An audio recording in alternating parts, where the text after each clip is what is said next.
Good morning, everybody. Welcome to today's meeting of the Local Pension Committee. As usual, this meeting is being broadcast live to the public.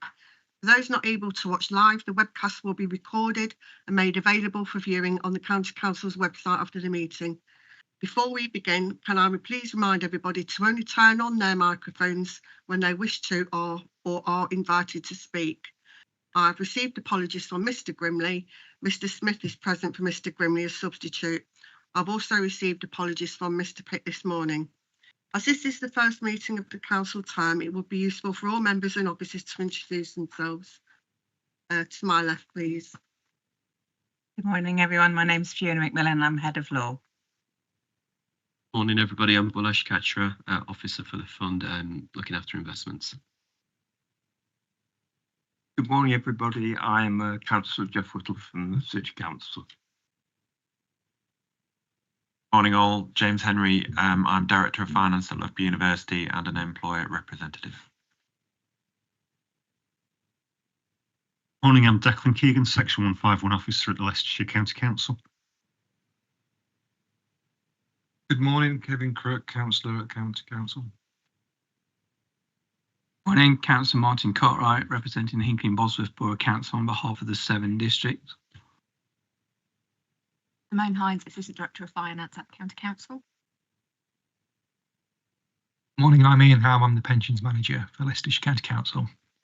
Morning, Roy Denny, Chairman of Blaby District Council, representing the districts. Good morning, Craig Smith, Colville Member for Leicestershire County Council. I'm Mohinder Rani, County Councillor for Oadby, Leicester. Morning, Nick Booth. I'm a member representative on the fund. Hi, Phil King, County Councillor for Gartree Division, and weirdly enough, on that map, that was most of my division. Morning all, Vipul Batra, employee representative on there. Good morning all, Bill Piper, County Councillor for Broughton Astley. I've received a couple of nominations for chairman from Mr. Crook and Mr. King. Are there any other nominations for chairman? Right, because we've had 2 nominations, we'll now have a secret ballot.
Thank you.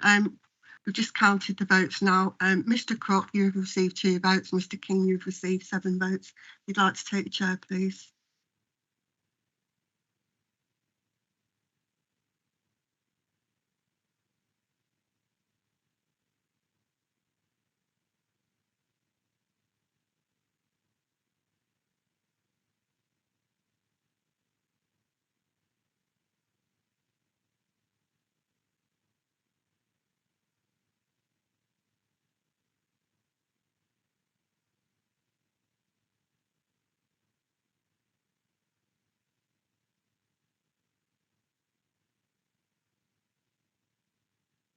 No,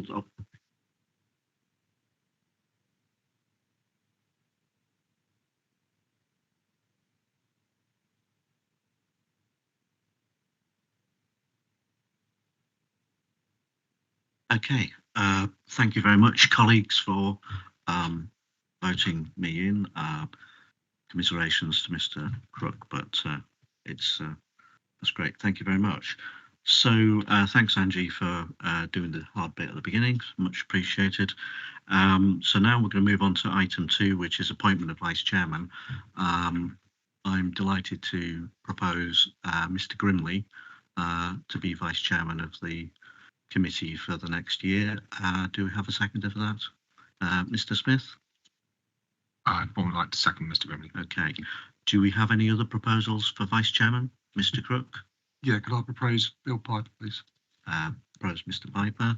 Have we got a seconder for Mr. Piper? Anyone willing to second? I'm afraid you can't second yourself, so. That was going to be my question. No, you're not allowed to do that. So, okay, we haven't got a seconder, so therefore there isn't a valid second nomination. So there's only one nomination for vice chairman. I think we need to have a show of hands that those are in favour of that nomination. Can I have a show of hands from voting members? If you just keep your hand raised, please, while we just count. They've just got to count. Can we just do that again? So the officers have just got to 1, 2, 3, 4, 5. Okay. Any against?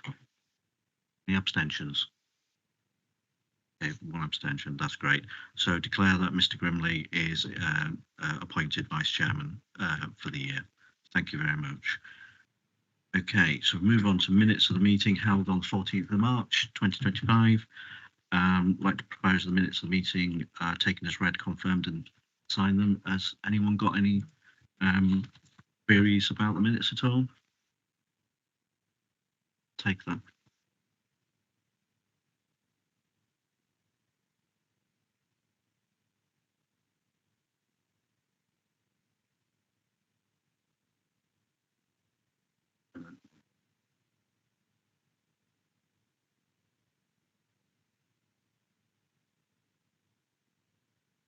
Second.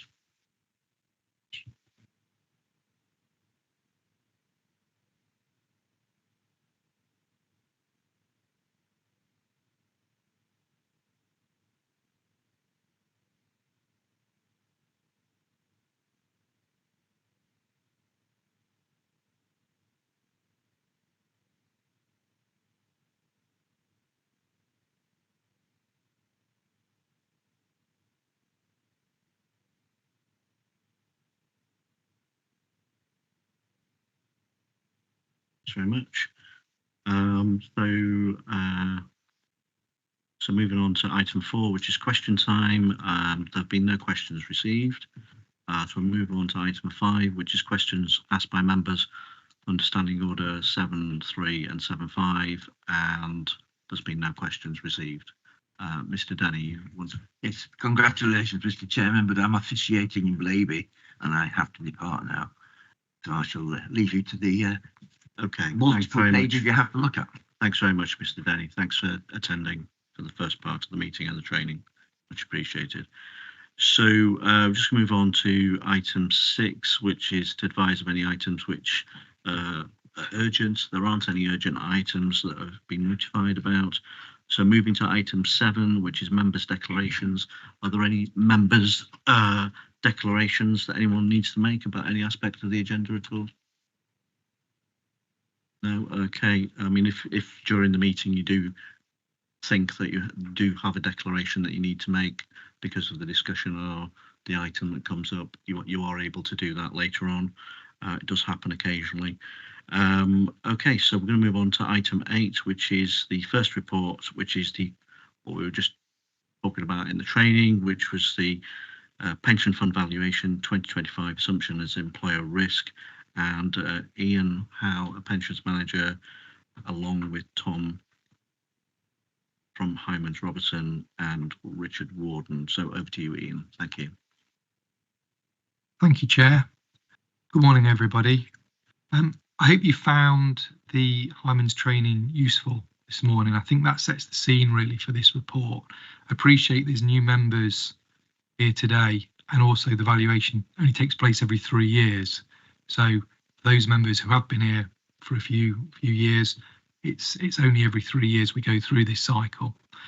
So the paper sets out the assumptions as the training explained this morning. We've been working on the assumptions for quite a while with the fund actuary, and the key one, as Tom earlier talked about in the training, is the discount rate, which we did take to the pensions committee in November with a proposal to change it to 80%.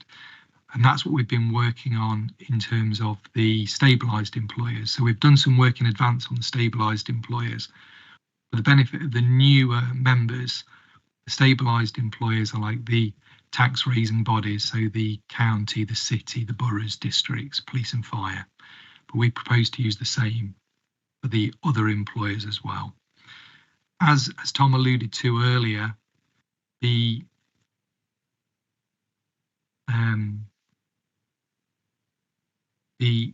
discount rate, I beg your pardon, the discount rate equates to 6% using the 80% prudence. That's the key change from the previous valuation information and assumptions at 2022.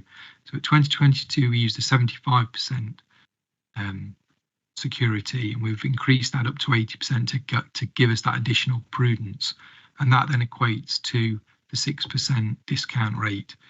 We propose that is used and taken forward, and that generates 146% funding, which is what Tom talked about earlier on. In terms of the other assumptions moving down in terms of priority, CPI inflation, we're proposing to use the same 0.2 inflation premium on top of the CPI rate. So there is no change to that. It's just simply the CPI underlying rate has changed. The reason we want to retain that is because of the fluctuation in the CPI over the last 3 years, and it's been high up to 10.1% in 2023, down to 6.7 in 24, but it's still above the Bank of England's target rate of 2%. So we want to retain that 0.2, which we used in the previous valuation. As Tom alluded to as well, salary increases are becoming less important in terms of the valuation as more people move to the career average scheme, because everybody moved to the career average scheme in 14, but a lot of people still retained the previous benefits under the final salary, and that's still the case. But those numbers are naturally reducing as people live longer and retire, and therefore that tranche of people left with the pre-14 services is naturally reducing. So the salary increase assumption becomes less important. But we again retain the same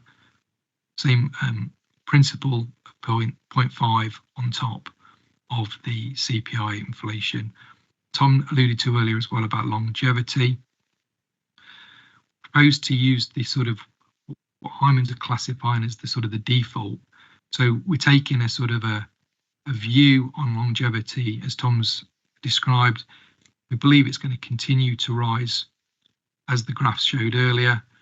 We don't particularly think it's going to suddenly drop or increase significantly higher. So we're just going to keep the standard rate, if you like, on longevity assumptions. There are others that Tom talked about that are detailed in the report. We've used the Club Vita analysis for those, as Tom again alluded to. The other points in the report are the next stages of the funding strategy statement and the investment strategy statement, the FSS and ISS. We've started work on those already, and we'll be bringing those to committee in September. What happens with those is those documents also form part of the kind of the valuation mechanics, but the employers we consult with the employers on those. So as in previous valuations, we send those to the employers and we ask their input. That's considered and then the finalised in early 2026, and then they'll be brought back to committee as final versions. I don't propose to go through the timeline in the report. The timeline just details all the various stages. We've been working on this already for many months and will continue to do so through to the end of March next year. Another element of the valuation is the employer risk. We have to assess employer risk as part of the valuation as well, and that's in the report in point 49. We do it by tranches, so groups of employers. So the stabilised employers, as I mentioned earlier, the lowest risk, they're the tax raising bodies, and then the highest risk are the universities. We understand the universities are the higher risk, and we're working with the two universities, particularly on understanding how this valuation may work with them. So we categorise the employers within the fund. Recommendation is detailed in the report, Chairman, with the assumptions laid out, and we just ask that we also note the employer risk. Tom and Richard are online to help us with any questions that committee may have. Thank you. That's great, Ian. Thanks very much for that. Before we bring in, I'm just wondering if members have got any questions for Ian. Martin, yeah. Thank you, Chair. Congratulations on taking the chair. That's great. Thank you. And good luck for the future. Thank you. I'd also like to thank the previous chairman and the previous committee. But anyway, that's a separate issue. I have got just one question. Extremely complicated, great training. Always look forward to the training modules. And I understand and completely get there's a huge long list of inflation bearing matters, interest rates, funds, expectancy, delivering higher or lower yields than you would expect, life expectancy, employers, employees, and beneficiaries of those employees. But the one thing that I didn't see in there, and the one thing that I did want to just raise a question on was I'm entirely satisfied about the prudence and the running and the results of bear out that, so I don't need to go into detail on that. Just the one thing, which is actually the next item on the agenda too, is where in the prudence do we set a level or something in the prudence guidance for things? I hope it doesn't happen again, but I'm going to talk about McLeod. So we don't know the full extent of McLeod yet. I'm 200% confident that we've dealt with that in the best possible way and as quickly as possible. But the reason why I asked the question is because whilst there are prudence factors in place to deal with all of that I've mentioned, what we can't deal with is knowing what's going to come down the line in terms of something as large as McLeod, because McLeod's not an individual employer, it's not an individual employee, it's huge. And so it's not a criticism, I'm just trying to see what level of prudence we put in the event that something as catastrophic as that comes along in the future, by just being pure prudent and learning about history, because these events could happen again. Whilst I stress, I hope they don't.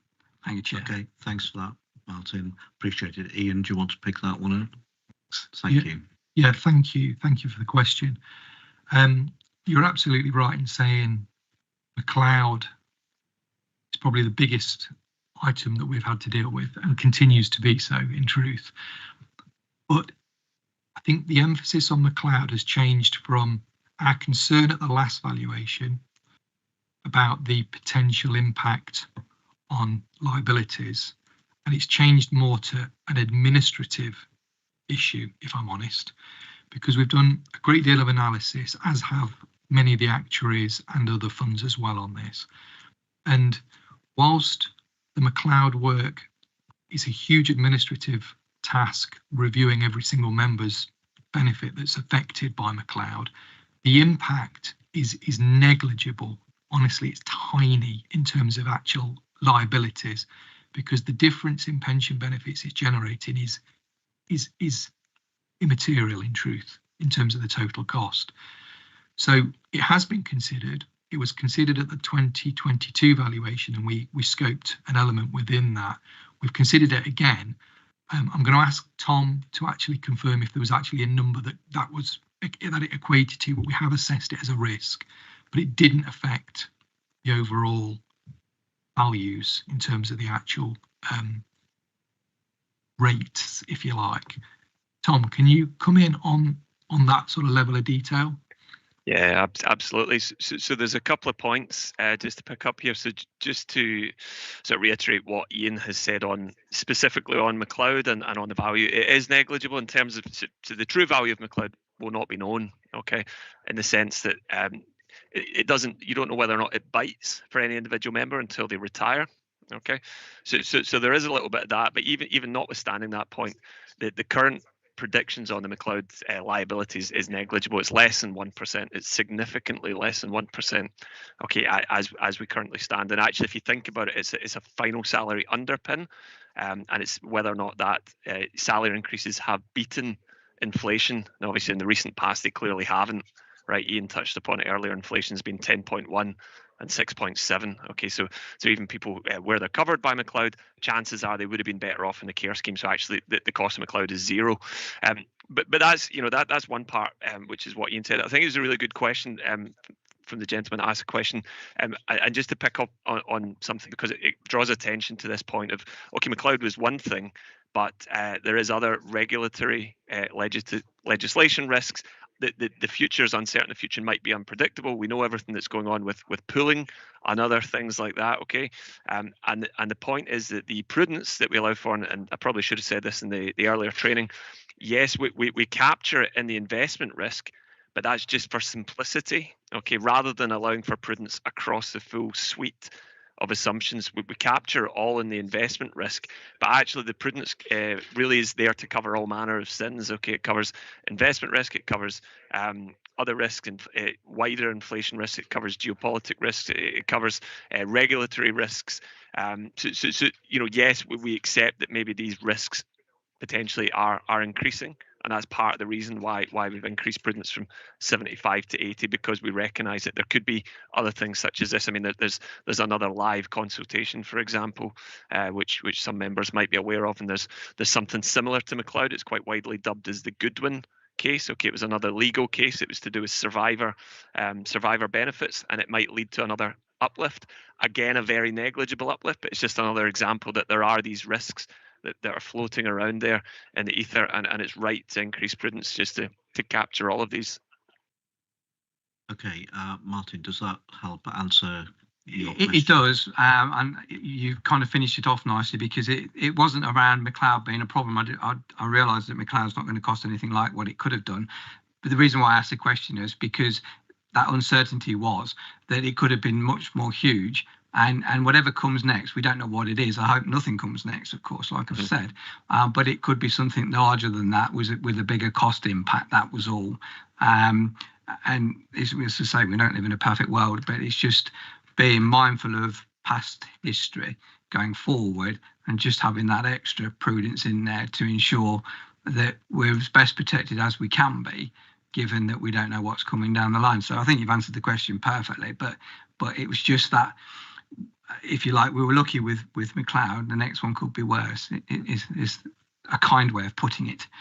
Okay, thanks for that, Martin. Right, so we need to move on. So I've got James Henry. You want to come in? Thank you. Yeah, thank you, Chair.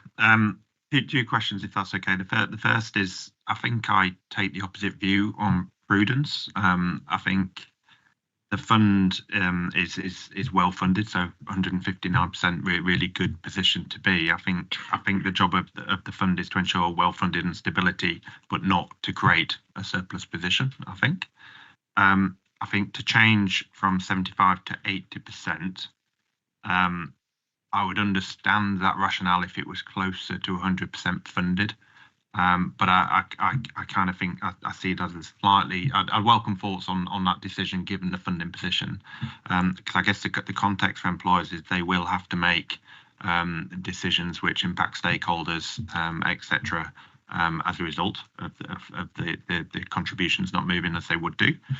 And I guess just a second part to that question, just to I guess on some of the other assumptions and how they're kind of looked at in the round more generally. So a 2.5% inflation assumption, a salary inflation assumption of 3%. So not particularly kind of focusing on those two, but how do we kind of step back and look at the assumptions in the round if we do that? Okay. Ian, do you want to come in on that first, and then I'll bring Tom in? Yeah. Yeah. Okay, that's great. Thank you. Thank you. On the first point, at the last valuation, we introduced a buffer, 120% buffer. So we've always targeted originally 100% funding. That was when we were in a deficit position. At the last valuation, 2022, it was the first time we moved into a surplus that I can remember anyway. And that was kind of a nice position to be in. It was kind of a position that none of us had experienced for a long time. So we built in 120% buffer, and that's within the FSS, and that remains. So effectively what we're trying to target is that, really, in truth. So I take your point, because it is a balance. You're absolutely right. We could go for 130, 140%, whatever, but that is where your point comes in, and it creates a conflict, because that would just continually kind of push the employer, and that's the bit we have to balance. So what we're effectively trying to target is 120, and then once we get the modelled results back from Hyman's on the rates, then we'll assess those rates, and that's where we'll hopefully be able to bring some of those rates down, the point you're really talking. The only bit I can sort of give you any certainty at the moment is what we've modelled on the stabilised employers already, and they have seen a reduction. They will see a reduction, an immediate reduction from April 26, and we hope, similar will follow through. So that's the rationale, and the reason we want to kind of maintain that 120 buffer is if the markets do drop, we don't want to get into a position where we're then having to push employers again to bring it back up. So we think that's a fair and reasonable position to aim for. But we do take on board your point about if you push it too high, it has the impact on the employer. So I hope that seems a reasonable position, Declan. Just to add to that, I suppose if we look back over the last few decades of the fund, most of the time it's been in deficit.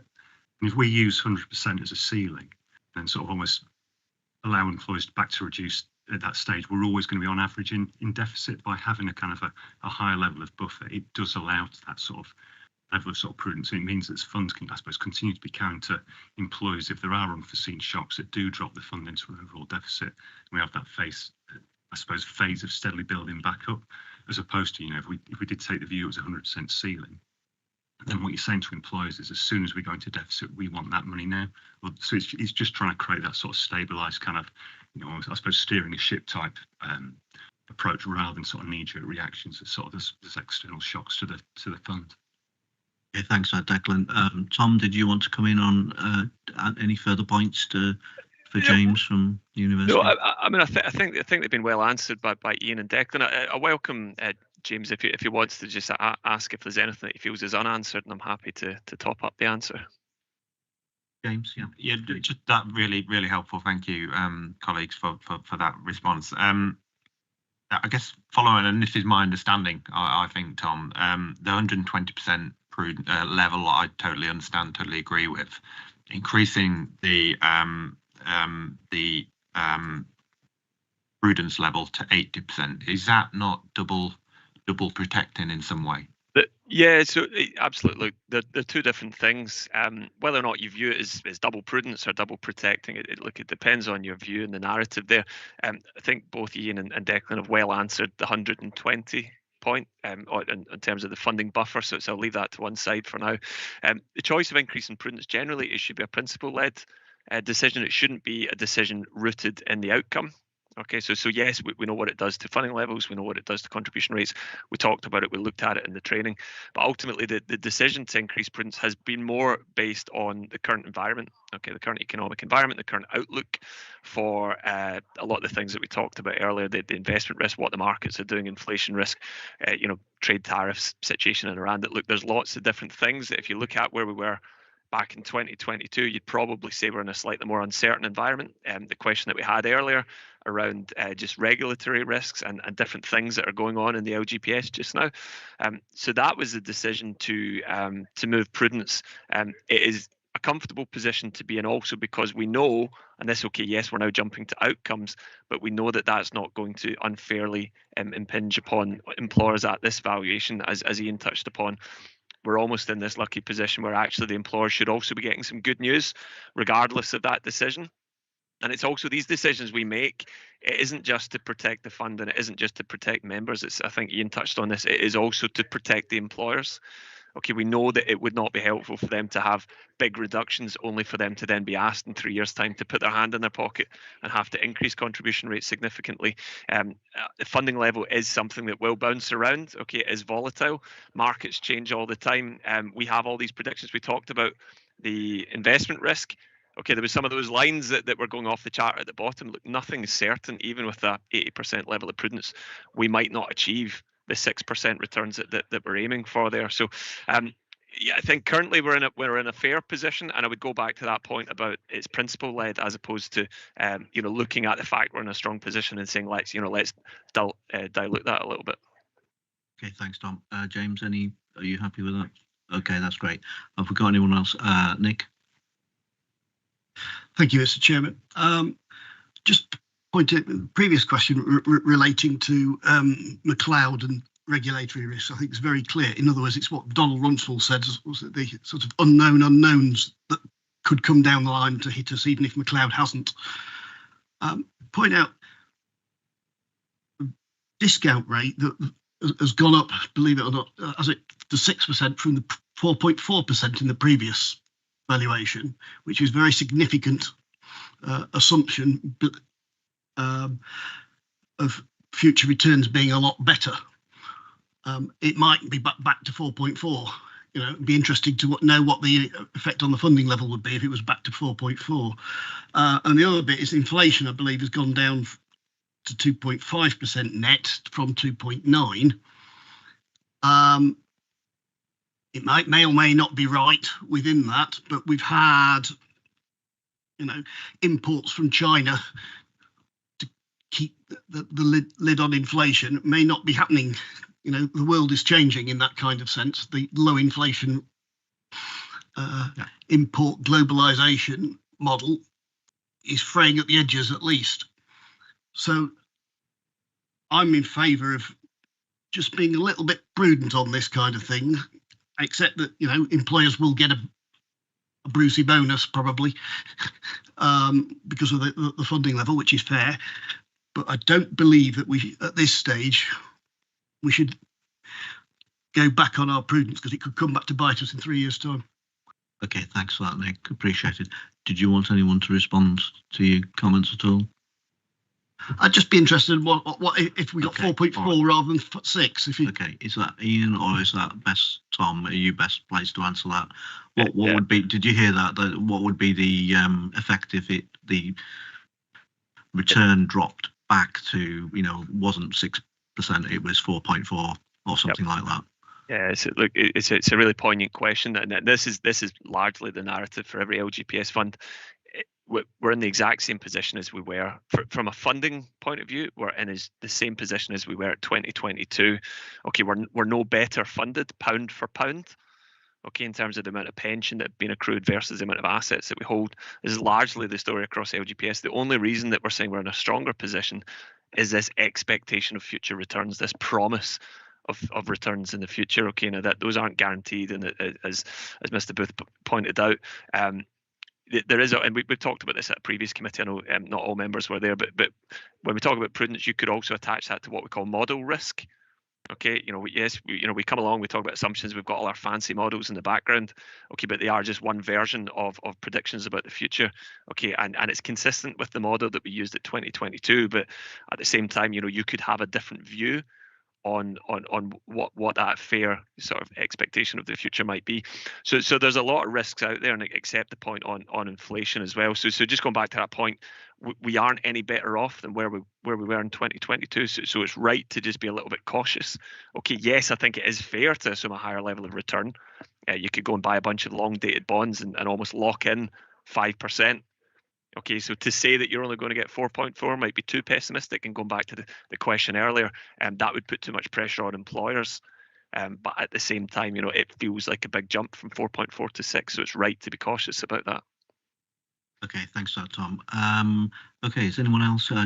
Jeff, you got a question? Yeah, Mr. Whittle. Yeah. Thank you, Chair. And can I add my congratulations to you for being elected as chair to this committee? My question is about pension risk ratings of employer groups, I note that the universities are in a high risk category, and I understand it's more to do with the fact they've got no guarantor. I'm just wondering, in paragraph 47, officers are working with high rated employers to understand their individual pension risk and to mitigate these for the fund where possible. I'm wondering if you could say a little bit more about the nature of the work that you're undertaking and whether that risk has become more serious of late in the light of recent press reporting about some somewhat speculative investments undertaken by the local universities. Thank you. Ian, do you want to cover that off? I can't answer any particular specific question about investments that universities may have taken. I'm not aware of that, so I don't feel as I can answer that. I think we have to look at all the employers in the realms of their own individual areas, and each valuation we go through this sort of cycle, and some employers sort of change over the period, over the 3 years. So some become less risky, some become more risky, and it's just a variety of different issues that can affect that. It can be the DFE guarantor being expanded, for one example, which reduces the risk, but equally it's the funding position or the ability to attract, in that example, students maybe from abroad may become more difficult, and sort of the funding around it. What we do is where we have an employer that we feel is a greater risk, and this isn't, I don't really want to sort of pinpoint the universities particularly, because this can be wider than that. We'd go and talk to them. We'd actually sit down and understand what their influences are. We'd look at their sort of longer term sort of financial planning, what their other securities they may be able to offer us. It could be things, as an example, it could be a bond security, it could be an escrow, it could be land, it could be a building. There's the different sort of discussions we can have with employers to try and help mitigate if there is a risk. So what we have to do is guarantee to pay those pensions. And if we feel as though we're going to be unable to do that, or there's a greater risk of doing that, we'd want that security in place if anything was really to happen that we can fall back on. And that's really what the conversations are around. We understand that the employer rates can be challenging. We appreciate that as well. We'll have those conversations with the employers, is the position, but it's really around the security, is that fallback. Does that help? Jeff, is that you okay with that? Did you want to come back? Can I just confirm that that's a long-term assessment of the risk rating of the universities? It's always been considered high risk, relatively. Thank you. Ian, are you able to answer that? Please. Probably a greater risk at this valuation than at previous valuations, in truth. I think that's fair to say. Okay, thanks, Ian.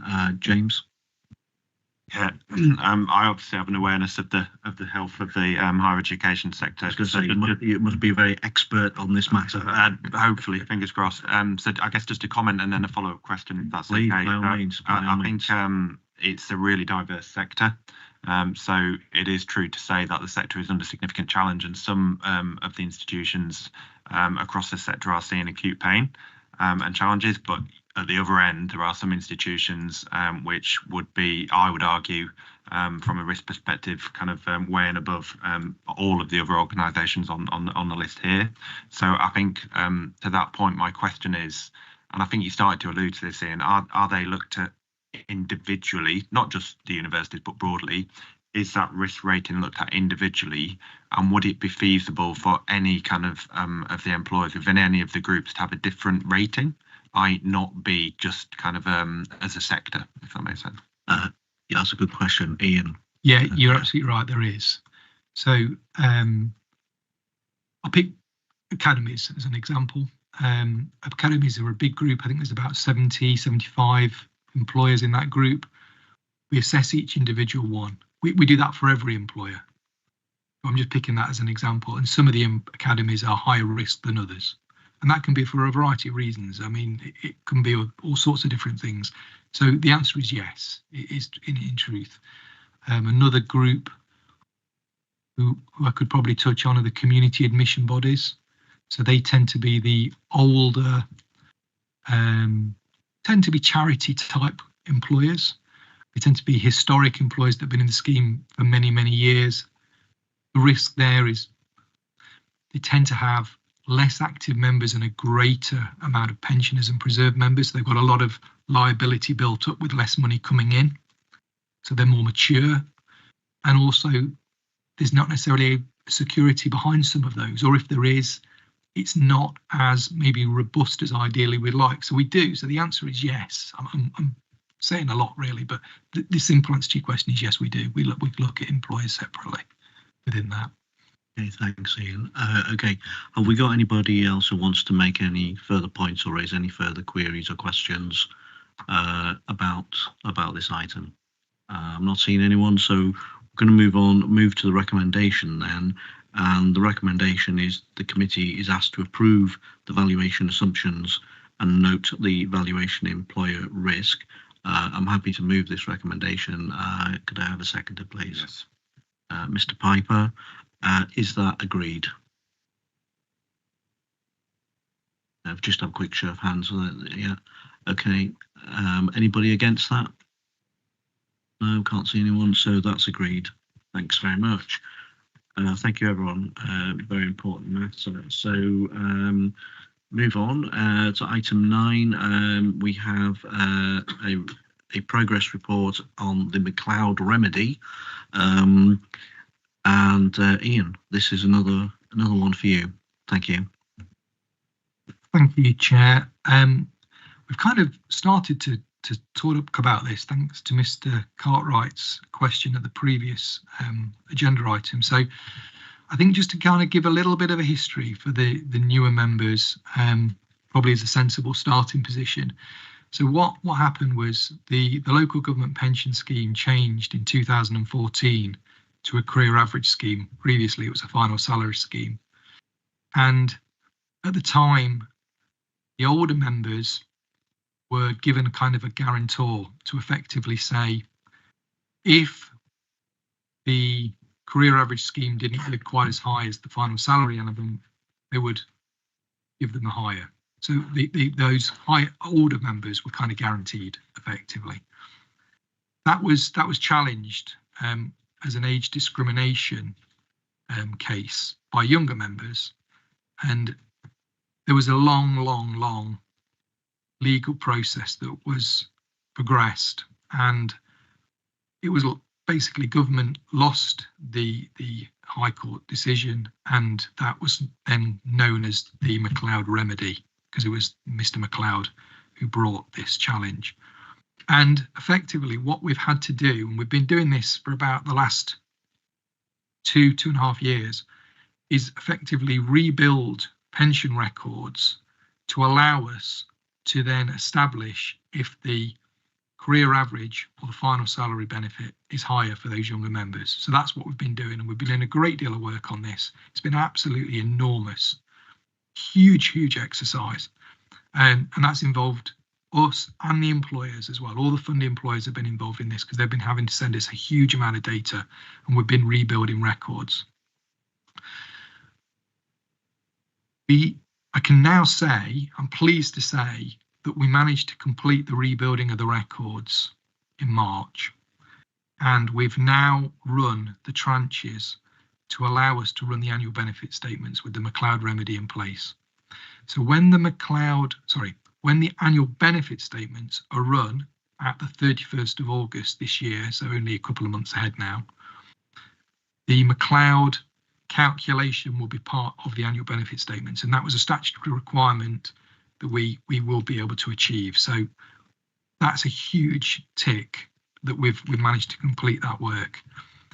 What we also now have to do is go back retrospectively to 2014 to assess any benefits that need to change to bring them up to include the McLeod remedy. So effectively that means reviewing pensions in payment, deferred members, deaths, transfers, trivial commutations, back to 2014 for those members affected, and those that are then pay them the extra.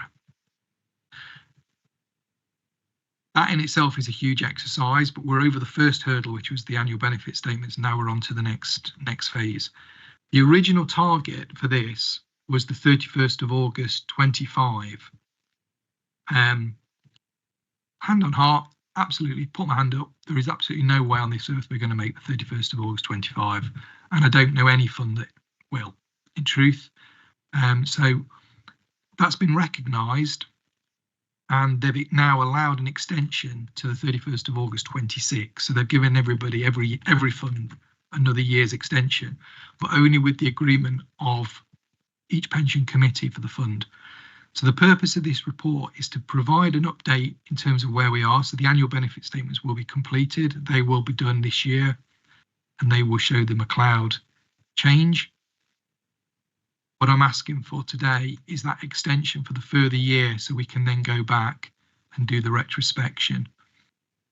Since October last year, we have been doing new cases with the McLeod taken account of. So we're not going to go all the way back. We have a cut-off where we know cases are right with the McLeod taken account of, but there's all those back to 2014 that we still need to look at. Okay, thanks. Is that okay? Yeah, thanks for that, Ian. I think it's pretty straightforward. But I mean, if has anyone got a query or question for Ian at all? Nick? Sorry, your microphone just went off. Yes, Ian, I know it's been an administrative nightmare and still is for you within that. And the interesting thing is there's a guy from Nalgo, or Unison now, or whatever, called Glyn Jenkins, who ran rings around the government in the negotiations of the new pension scheme, so that for the vast majority of members, the new scheme is actually better than the old scheme. So therefore, from a McLeod point of view, there's no more extra money for them because the new scheme is better. Okay, thanks for that, Nick. So just move to a recommendation then, which is that the committee has been asked to consider the report, approve the request to extend the deadline of the McLeod implementation phase to the end of August 2026. Happy to propose that. Can I have a second, Mr. Smith? Yeah. Is that agreed? Yeah. Anyone against? Any abstentions? No, so that's approved. Thanks very much. So we move on then to item 10, which is the additional voluntary contributions report at pages 55 to 106. And Ian, you're introducing this report. Thank you. Thank you, Chair. So again, for the benefit really of newer members and to sort of act as a reminder for existing members, the scheme legislation we have to follow requires us to have an additional voluntary contribution scheme, an AVC scheme that sits alongside it. And that's for members who voluntarily want to pay extra. It's nothing that anybody has to do. It's just purely for those people who wish to pay extra through an AVC. We've been with the Prudential. The Leicestershire Fund has used the Prudential since 1996. We entered a tender, a procurement process to review that at the end of last year into the early this year, and this report is to provide the update to that. So the outcome of it was that Prudential won the tender, so we're staying with the Prudential, so it extends the fund's relationship we've had for those years. What it also has done, though, is it's allowed us to expand the offering slightly in terms of some of the options available. The Prudential are willing to work with our fund employers on salary sacrifice shared cost AVCs for those employers that so choose. They don't have to, it's entirely an employer decision, but that is an option available. And that's a way that employers can look at reducing their national insurance burden for those members that pay a shared cost AVC. The Prudential can administer it alongside their normal AVCs with us. So that's an offering that's available that the Prudential are willing to and have put forward. It's given us an opportunity to look at the investment choices as well. We're going to include a new investment within the offering. We've been asked by quite a few members who are employed in various employers within the Leicestershire Fund about a Sharia law compliant AVC fund, and there is one that's offered, which is the HSBC Islamic Global Equity Index, S3. Trips off the tongue nicely, doesn't it? That is a Sharia compliant fund that members who wish to pay an AVC and may choose to do that one can do. So we're going to add that one into the portfolio from July 25. And also what we've managed to do is reduce the admin charge, what they call the AMC. So the AMC for those people already paying AVCs will reduce from the 1st of July as part of the tender result as well. So the Prudential are going to write to all the AVC payers to tell the people that effectively more money will be going into their AVC pot and there'll be less charge applied. So that's something that's positive news. Within it, also we've looked at the service standards and communications, and we're working with the Prudential on a number of items to improve communications and expand on that to try and get the message out there about how good the AVC is for those people that may wish to choose to pay it. And the final point is pension dashboards, of which AVC is a part of. The National Dashboard Programme is where people in the UK will be able to go online and they will be able to view all of their pensions in one place. I don't know whether you have heard of this. We will obviously have our information available, so when a person goes online, it's a little bit like a switchboard. They'll put their information in. If there's a match, it will ping across, pick up all those funds where there's information, and it'll pull it across and the member will see it in one place. We're working on with the Prudential to hold the AVC information on our system as well, so the member will be able to see their AVC information on the dashboard. That's known as the single source route. So that is kind of the position from where we've been, where we're now at. Recommend to committee to note the outcome of the AVC tender and the additional Islamic Global Fund. Thank you, Chair.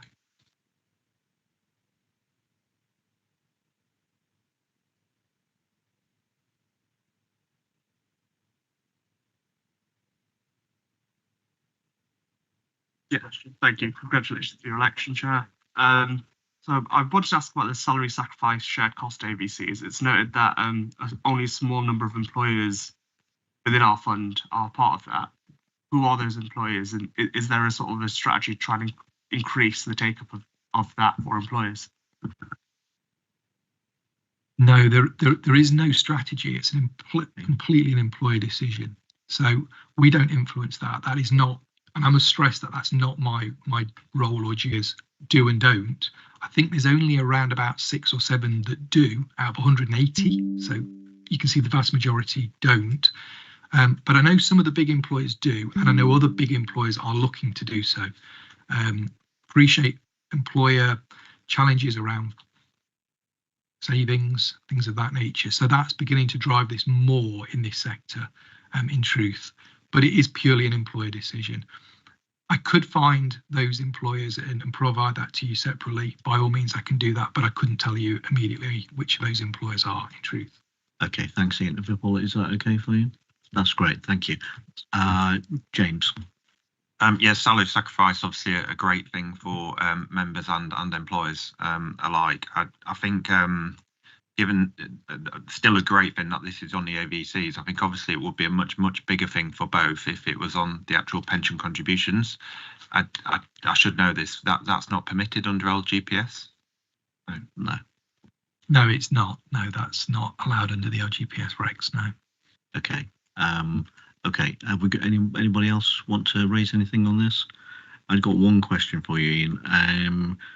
So AVCs, presumably, if someone's in the fund, in the part of the LGPS, and they're thinking about doing an AVC, it's not something they have to do. It's something they may wish to do within the limits that they have. Do they have to choose our AVC provider, or can they go to a different AVC provider if they and their employer agree that? That's the question I wanted to ask. Thank you. Good question. It wouldn't be through their employer. wouldn't be through the employer. The only one that the employer can offer through ourselves and through the employer is the Prudentials. But a member can choose to do an AVC completely independently. They tend to be known as freestanding AVCs, just a slightly different term. And that means because it's freestanding, the person can choose to do whatever they choose to with whichever AVC provider they wish. There's certainly good options out there, some good deals out there. People may be able to look and challenge some of the AMCs directly through personal and freestandings. But this one is the only one that's set up through the scheme itself. Okay, that's great. And just second point, and just kind of picking up Vipul's point about numbers. I mean, do we have any idea how many people are currently paying an AVC to Prudential at the moment? Thanks. Yeah, we do. It's around about 1,000 active members contribute to the AVC at the moment, which isn't that many when you think we've got somewhere in the region of about 35,000 active members. So it's not widely used, I will be honest, but it's certainly gaining traction. And I think this also, particularly linking into the shared cost ABC point that Vipul raises, could generate more interest in this area. Truth. Okay, that's great. Thanks. So there are no more points on this. Got two recommendations. Recommendation A is that we note the outcome of the fund's AVC tender, which I think we have, and then we also note the addition of the HSBC Islamic Global Equity Fund S3 fund. Oh, that does trip off the fund. Who comes up with these names? And the fund to the fund's AVC investment portfolio. Is that agreed? Agreed. Yeah, that's great. Thanks very much. That's agreed. So we move on to item 11, which is the valuation of pension fund investments. This is on page 107 to 142. And Bullish, who's our senior finance business partner investments, will present the report. Over to you, Bullish. Thank you. Thank you, Chair.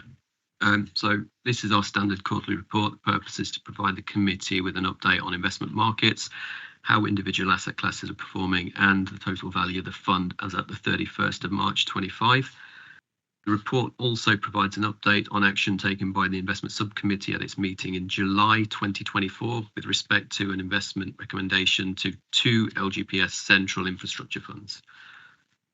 Moving on to markets performance and outlook. So points 3 to 7 are a reminder of the January to March quarter, the last few years markets performance, and some near-term prospects. So point 3, many global growth forecasts have fallen over the quarter. Given general uncertainty around future global growth, the uncertainty was felt sharply within global equity markets, which saw a large sharp sell-off during April at a pace not seen in many years. Some of you will remember this as that Liberation Day tariffs. And the correction, however, was short-lived. Equity markets and indices recovered losses fairly sharply in April and May. Some time has passed since the two historically good years, so 2023 and 2024 were historically good years for listed equity markets. Returns were better than expected. 2025, however, has proved to be quite resilient also in terms of listed equity returns, and considering the headwinds. As at the point the paper was written, around 27th of May 25, the MSCI World Index, so that's a large corporate index, we'll just tell you what it actually entails in a minute, was up 5.3% year to date in dollars and about 3% in GBP. This index represents 23 developed market countries, includes over 1,300 stocks, and the very long-term returns for this particular benchmark, so going up all the way back to December 1987, it's close to 9.5% per annum in GBP, more than the target return for the fund, if you're comparing the 9.5 to the 6 that we've been talking about earlier. Growth forecasts, however, have slipped through the year, and we're at plus 2.3% in March, which Hymans, our investment advisor, describes as low. However, Hymans seem optimistic of future continued growth, where negative impacts may be cushioned by ongoing supportive fiscal policy in the US. They do believe, therefore, the US is expected to outperform its advanced economy peers. Turning over to point 8, We've got a table here which we've been using for the past couple of quarters here, and it shows a handful of developed market interest rates and inflation rates as at May 2025. The general direction is still interest rate moves are lower through the year. You can see a handful there of those 7 countries there showing the last movement being down, no ups, generally supportive of financial markets, interest rates moving lower. Longer term views of markets have proved to be valuable from an asset allocation point of view. The fund does not make short term decisions, nothing knee jerk. Instead attempts to stay invested at all times and rebalances to the strategic asset allocation at regular intervals. The fund does have a rebalancing policy. The last rebalance was actioned during March 2025 when an additional 25 million was invested into the Central Investment Grade Bond Fund, which had a small underweight at the time. Just a good graph on the following page shows returns post shock. So we've got a list of 11 shocks there, ranging all the way back to Gulf War I to the Russian invasion of Ukraine in 2022. What it's saying is staying invested through these shocks generally gives you positive returns. So on an average portfolio, a 3-year return after these shocks has resulted in a plus 20% return, adding to our fund's position of being invested at all points. Point 12, the fund is now in a better funded position than it has been. We've talked about this through previous papers on today's agenda, meaning the fund's assets are larger than its liabilities. Although the formal valuation is not completed yet, we've heard from Hymans earlier and in Ian, we're expecting a funding level around 150. Funding levels can reverse. The current higher level affords the fund the ability to navigate volatility in the value of its investment assets with a lesser effect on employee contributions than if the fund was at a lower funding level. The fund would expect calls for lowering of investment in those asset classes that in the past are known to have higher volatility and high returns. Think things like listed equity and private equity, for example, in exchange for increasing allocations to those asset classes which have traditionally been known to have lower volatility and more predictable returns. The fund does assess its SAA, so that's a strategic asset allocation, once a year alongside Hymans, and takes a measured approach without making sharp changes to the SAA. This allows for changes over time, avoids short-term biases leading our long-term investment choices. And point 14, another graph, is a neat reminder of how real returns from 3 asset types, so that's equities, bonds and cash. What it shows is that only equities have provided positive real returns. So this is, stripping out the effect of inflation since 2020 to 2024. There's a little box at the top which shows the annualized real returns from 2000 to 2024 for equities of plus 1.2. So it's 1.2% more than inflation. You don't get that from bonds, minus 0.5%. Certainly don't get it from cash, minus 1% per this analysis from JP Morgan. I won't read 15A to D, but it provides a summary of Hymans' views on asset classes, which are also included within the appendix. At point 16, we've got our standard table for asset class returns over various timeframes, going from 3 months all the way out to 20 years. And a column on the end which shows the returns since the valuations. That means since March 2022. And these are annualized numbers for anything over 1 year. So if you see on the top line there, global FTSE All World, 3 years is showing 8.1%. So that's 8.1% averaged over 3 years. 8.1, 8.1,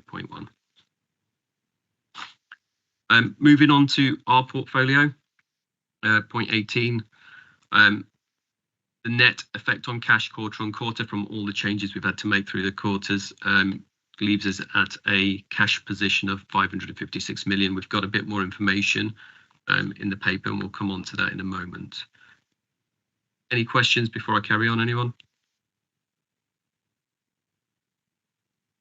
Thank you. I've actually got 2 questions. One is, you mentioned there about interest rates going down.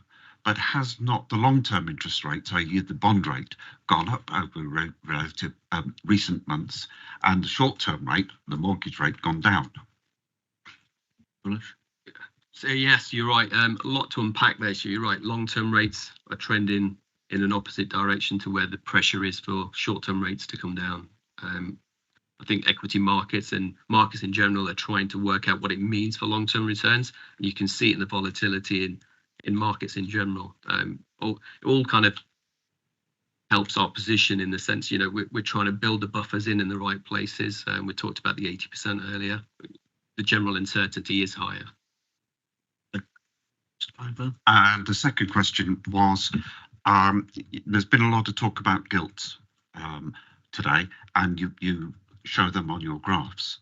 Whenever I've looked at investing in gilts as a private investor, I find it very difficult to find an ISA gilt that actually makes a profit. And in fact, even on your table there in point 16, gilts have made, since inception, have made a loss of 6.1%, and index gilts 13.7%. So I wonder just how much money have we got in gilts and how much confidence do we have in them? Thank you. Bilush? Thank you. So we do have exposure to those areas. So we maintain a fairly broad, balanced portfolio. What I will say is that we probably have a lower proportion in those areas than many other LGPS funds. We can come on to our strategic asset allocation later in the paper, and you can see the exact amounts we do have. Thank you very much. Okay, has anyone else got any points at this moment? No, okay. So Bilush, if you want to carry on, that'd be great. Thank you. Thank you. So points 19 and 20 are a reminder of the changes that were enacted for the SAA at the January committee. Listed equity increased to 41%, so that was a plus 3.5% move. Property reduced to 7.5% of total fund assets, so that was a minus 2.5% move, which leaves that final 1%, which was taken off private credit, which moved to 9.5%. So we're in the process of making all of these amendments to the fund over time. Some of them require more work than others, and we'll come on to why that is in a moment. We've talked about our cash positions, which is mentioned at point 21. Taken together with the collateral we hold for the hedge, it's about 9.1% of the fund now at cash. The fund has made relevant commitments to the underlying managers, which will be taken off this cash position. At the time of writing, these commitments total around 830 million. So it's just waiting to be called by the managers we've made these commitments to, and 700 of that is made to LGPS Central products. We'll be hearing from LGPS Central at the next agenda item. In addition, the fund has approval to commit a further £260 million to central products in 2025 and 2026 across infrastructure asset classes. 26 talks to where the cash is invested at the minute. So roughly speaking, we have 370 million in fixed deposits with a weighted average interest rate of about 4.39%. It's coming down over time as these short-term interest rates are moving down as well. The rest of the monies are invested in money market funds where we have next day liquidity. The table at 29 gives a very good summary of the fund's assets and its weightings towards the target. So you'll notice we've got growth, income and protection. They're the three big buckets, if you like, so asset groups. And there's a table following that on the next page which breaks it out further, but you can see the bulk of our money is within the growth asset class. We expect to have a 53.5% of the fund there. We're about 52.1. The income asset group, next biggest group, we expect to have 38.5. We're at 31.8. So this is where the bulk of those commitments lie. You know, when we talked earlier about uncalled commitments, they all lie in this asset group here. So things like infrastructure, private credit, and illiquid credit. So these are the areas where we need to rebalance to. And the table at the top of, I can't remember which page it is, but it's the following page there, shows you the breakdown by asset classes within there. You asked earlier, Mr. Piper, regarding where, you know, how much exposure we have to, you know, gilts and bonds. So you can see a line in there in that protection box there, inflation-linked bonds. We have 216 million, a target of 3.5%. So as a fund, we don't hold a huge amount in these areas. Moving on to performance of the fund, we've got a summary table there at point 32, which shows the 1 year, 3 year and 5 year returns of the fund versus the benchmarks. You'll note that for the 1 year and 3 year, we've got negative returns versus a benchmark. So at present, those are less than we'd expect. So, you know, over 3 years, we got 4.2. That's 1.4 less than we expected, partly due to the change of benchmark through 2024, where existing comparisons, so those benchmarks were replaced with comparisons which more accurately reflected the risk taken. So we've made it slightly tougher to achieve the targets by moving the benchmark. So an example of that would be private equity used to be benchmarked against FTSE All-World.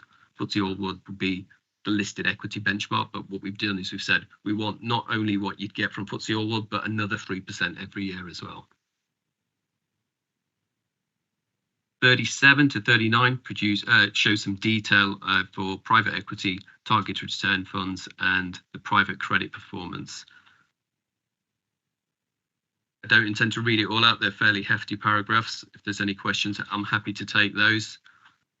Overall, the fund's 5 year return is largely in line with the benchmark, returning 8.8% per annum, with listed equity driving most of those gains, having recorded 13.5% every year on average over that time period. Listed equity will have been volatile also during that period, but does demonstrate the long-term attractiveness of that asset class. It's highly liquid, relatively cheap to access from a management cost perspective, and has very long history producing positive returns when staying invested over long time periods. Again, there's a graph there at 42 which demonstrates that as well. We've got a graph there that goes all the way back to 1871 using the S&P 500 as that kind of proxy for telling you how many time periods there have been where you've got real negative returns. Doesn't happen very often where you can get 10 years worth of negative returns. 40. Sorry, is there? I was just going to say, Bullish, if we kind of just pause there for a moment before we go on to the infrastructure commitments and just see if there's any queries or questions, because you've gone through quite a lot of, and there's a lot of information here, really good. Just wondering if members have got any queries or questions so far on the second part of the presentation. Nick? Just note the sort of return on private equity, that long term it's been great, but the last 3 years it doesn't seem to be very great. Is this a blip, or is it going to continue? So I can't forecast the future clearly. Depending on who you speak to, it's a blip. Mainly the private equity managers, I'll bet. But this is part of the reason of having a very broad and balanced portfolio. We've got fingers in most asset classes.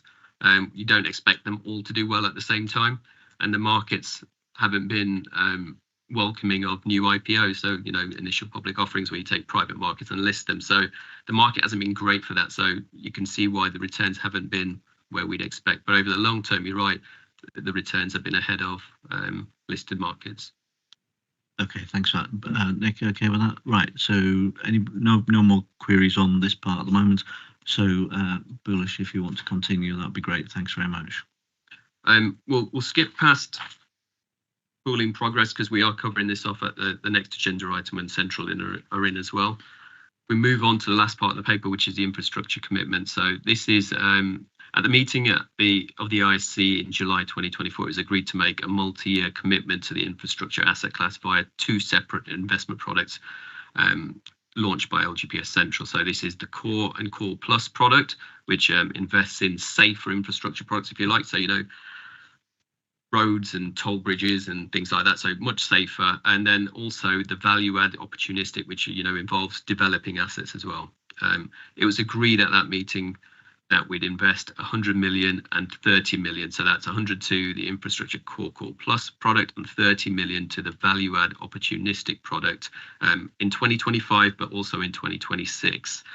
And it was delegated to the Director of Corporate Resources to make sure that these products were still applicable and suitable. So what we've done is we've gone out to Hymans Robertson, commissioned them to do a bit of work to make sure that the products are still where we'd expect them to be. They've produced an assurance note that's appended to this paper. The scope is noted at points 51.8f.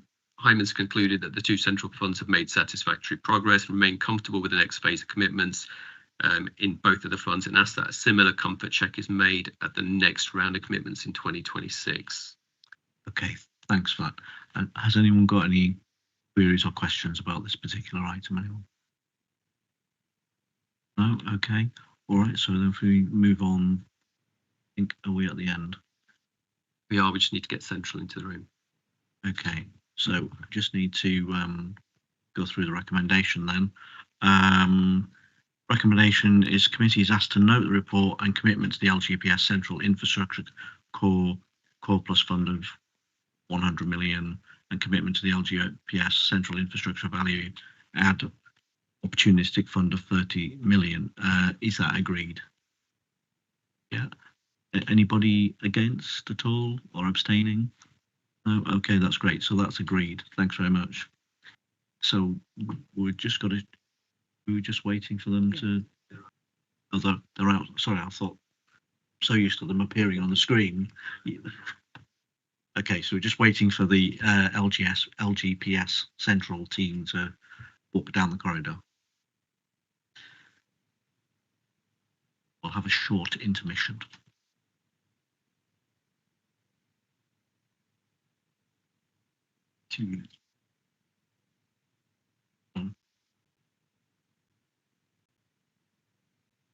We'll just have a short, say 5-minute break. Thank you.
Okay, welcome back everyone. After our short adjournment, we've been here a little while. Got a couple of people still coming back in, so apologies for that. But welcome to the team from LGPS Central. I'm Councillor King. I'm the new chair of the committee, so welcome to today's meeting. As I may have met on a screen or in a room before, but you know, it's do forget these things. So we're now on to what I think might be useful. We're moving on to item 12, which is the Fit for the Future and the LGPS Central Update Report. And this is pages 143 to 178 of the agenda. But what I thought might be useful, there are a number of new colleagues in the room, is if the LGPS Central team, you could just introduce yourselves to us as to who you all are, because actually I imagine one or two colleagues won't know who you are. Thank you. So I'll kick off. I'm Richard Lord-Eakes. I'm the Chief Executive Officer at LGPS Central. I've been at Central now for 1 year and 2 weeks. I joined from Royal Mail, where I was responsible for their pension investments, not parcels and letters, so don't blame me for that. You know, Leicestershire's got a special place in my heart because 1 year and 1 week ago it was the first pensions committee I came to as a CEO, so it's always nice to be back here. That's great, thank you. Hello, I'm Mark Davies. I'm Head of Public Markets at LGPS Central. I've been here from the start, having previously joined Derbyshire County Council a couple of years before, after a decade in London investing in equity markets. Thank you. Hi there, my name is Simon Hancock. I joined Central just over 6 months ago. My background is institutional fund management. I'm a PM on the fixed income team. So yeah, very nice to be here. Okay, thank you. And I'm Trevor Castledine. I'm the Chief Commercial Officer at LGPS Central. I've been involved with the LGPS since 2012. I worked as an officer at Lancashire County Pension Fund. I was Deputy CIO there, and then was part of the team that formed LPP, which was another pooling entity. I joined LGPS Central again just a month or so before Richard, and you know, pleased to be here. Okay, welcome to you all. So what we're going to do is we're going to go over to Bulish and then Fiona McMillan, who's our Head of Law and Deputy Monitoring Officer, and then we'll get with. I understand there's a presentation from Central about this item, and then we'll probably go into queries and questions after that, if that's okay. So over to you, Bulish. Thank you. Thank you, Chair. I'll be relatively brief because I know parts are covered off in the presentation, and we also know we need to hear from Fiona regarding the terms of reference. So a bit of background. The County Council Pension Fund is an equal owner of Central. We own 1/8 share of Central alongside other partner funds, so Cheshire, Derbyshire, Nottinghamshire, Shropshire, Staffordshire, West Midlands and Worcestershire. Central's been in operation since April 2018, so a little over 7 years now. As at the 31st of March, the County Council Pension Fund has about 3.8 billion of our 6.7 billion invested with LGPS Central, so that's about 58%. We also have, as mentioned on the previous agenda item, well over £650 million in uncalled commitments, split between private equity, property, private credit, infrastructure, and then we've just added another 130 at the last, so 650 plus another 130. The fund is a stakeholder in LGPS Central from two different perspectives. It's a co-owner of the company, shareholder, as we mentioned, but also a recipient of investment services as a client, therefore. The graphic at point 10 illustrates the various interactions between Central and LGPS Central. Central and the administering authorities, I should say. The top half shows the governance structure of our own setups here. There's a fair amount to read on there, but we've got on the top line, if you like, the pensions board and the pensions committee, which you're probably all familiar with. And then on the far right, we've got the various officer groups which help manage our interactions with LGPS Central. So the Internal Audit Working Group, IAWG, the Governance Working Group, GWG, the Finance Working Group, and then the Investment Working Group and the Responsible Investment Working Group. They all feed into what's known as PAF, the Practitioners Advisory Forum, regularly meeting with Central. And then in the bottom half there, you've got the company/regulator set up there. We've got LGPS Central, we've got their executive committees, the board. So the board set up in a fairly standard way with committees beneath them. So we've got the nominations committee, the audit risk committee.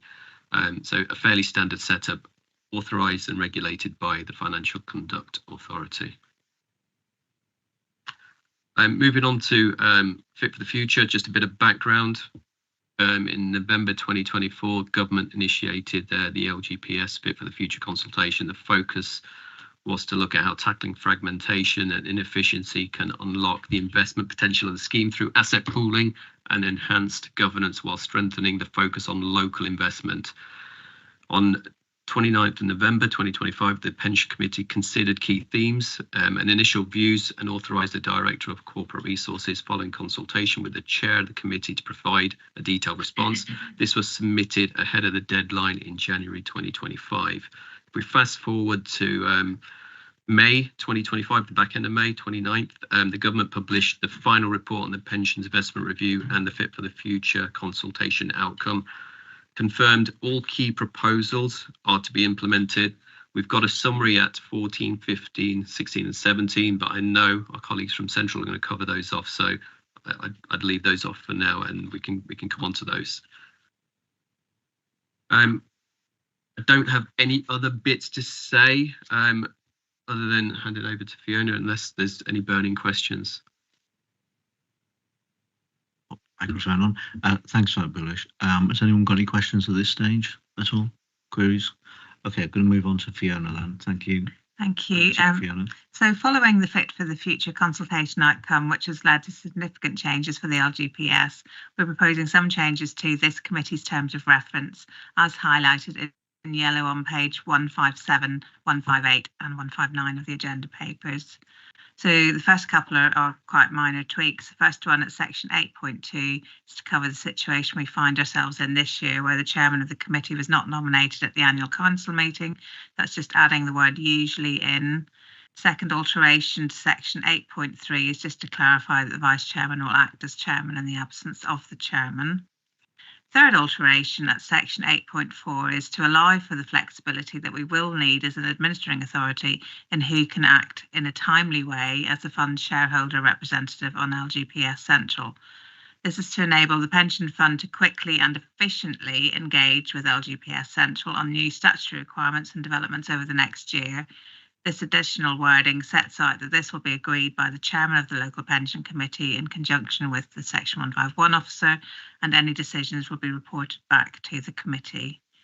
And the final alteration at section 10.3 is to incorporate an upcoming change from the pension reforms that will make it mandatory for pension committees to appoint a suitably qualified independent advisor to both the pension committee and the investment subcommittee to provide investment strategy oversight and governance support.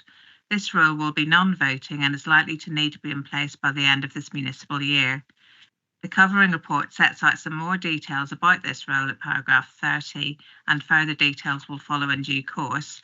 But we know that such an appointment will need to be remunerated and will need to follow a transparent recruitment process. That's it. Okay, thanks for that, Fiona. And so, Martin. Just one question, Chair. Welcome the changes, but specifically around the chair and vice chair. I just want clarity on this, and that is, in the extremely unlikely event that the chair or the vice chair wasn't available for whatever reason, the panel can still nominate a chair to the meeting so long as it's called correctly. Just want to make sure that safeguards in there. That's all, Chair. Okay, thank you. Over to you, Fiona. Yes, that's correct.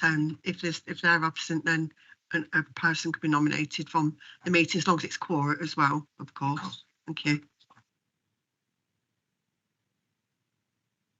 Okay, the only query I've got is about the investment, is about the subcommittee.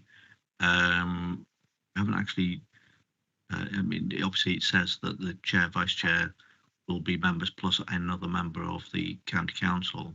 How do we decide that? Who appoints them? I could just ask that question.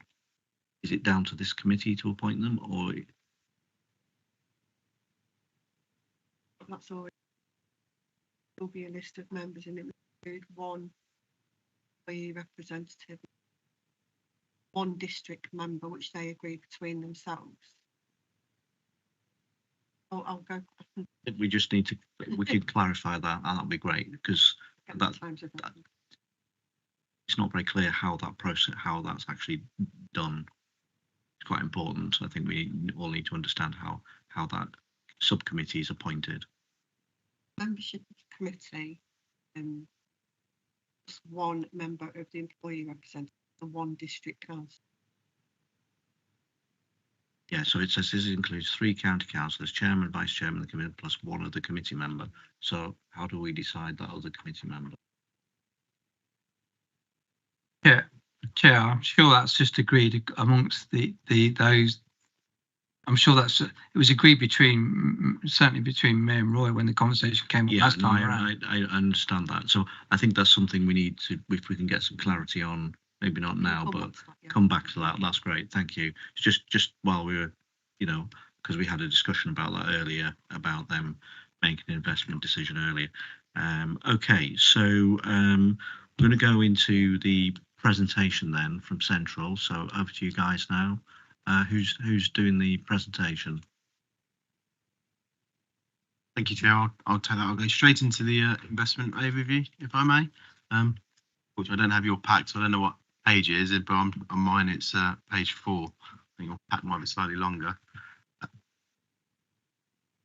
So on this 166, 166, thanks.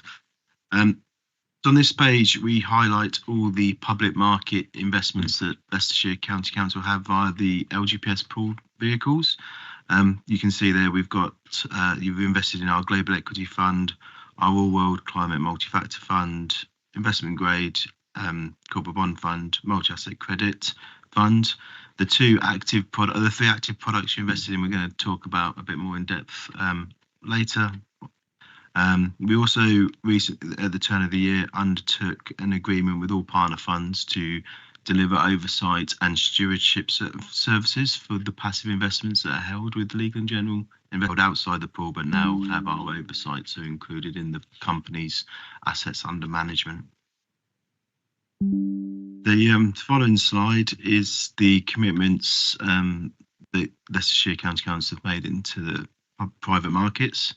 You heard from Bullish how much you're actually waiting to have committed and drawn, I should say.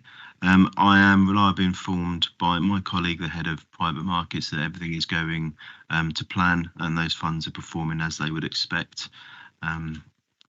Recent news flow, for example, is in the direct property. There's been recent investment committees discussing a new purchase that is going to legal work. So there'll be some requests for capital coming shortly, I would expect. If we turn on to the next slide, I'll focus a little bit more deeply onto the Global Equity Multi-Manager Fund. So by way of background, this is a equity fund targeting to outperform the all-world index by 1.5% over a rolling 5-year period. I'm pleased to announce that at the end of March, the quarter in question, that the fund had actually outperformed by 1.8%, so ahead of its performance target, and is delivering top quartile performance against all its peers. That's not just within the LGPS, that's actually within the global marketplace, so a product we're incredibly proud of.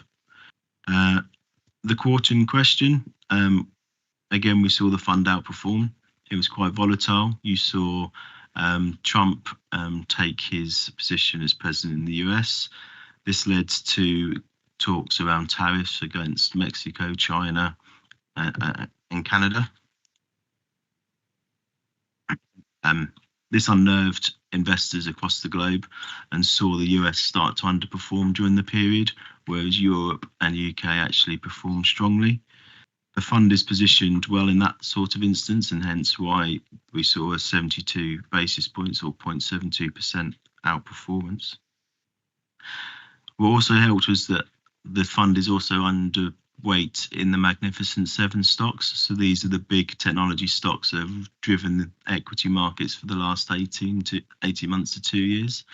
But these in the first quarter struggled due to, again, those concerns around US growth and actually the artificial intelligence monetization issue, where everyone was getting excited about AI and how it could drive efficiencies across the globe, but actually no one's quite aware of how they can monetize it yet. So all these big technology companies are investing billions of pounds into data farms and semiconductors, but as of yet, no one's actually started to generate any money from it. So the market got a little bit worried and those technology companies underperformed. So that helped support the active equity funds during that period.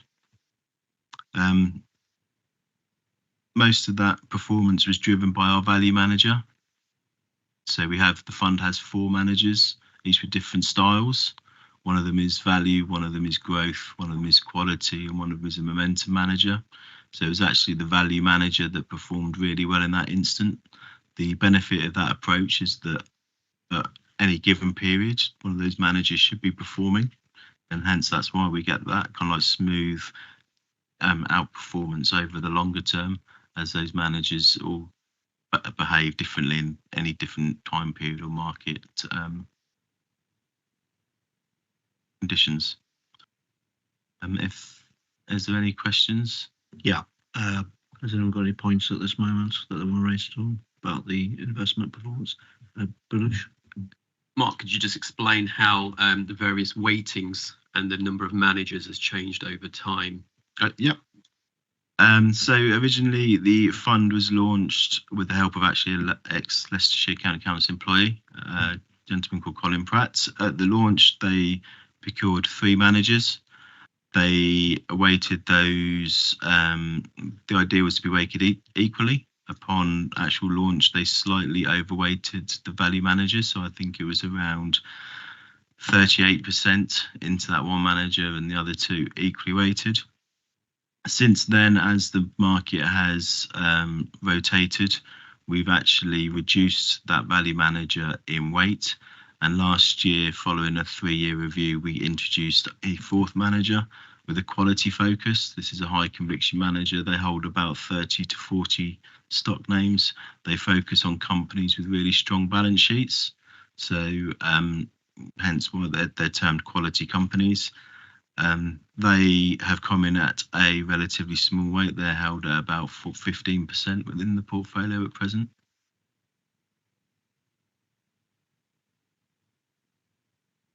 Okay, that's great. Thank you. James?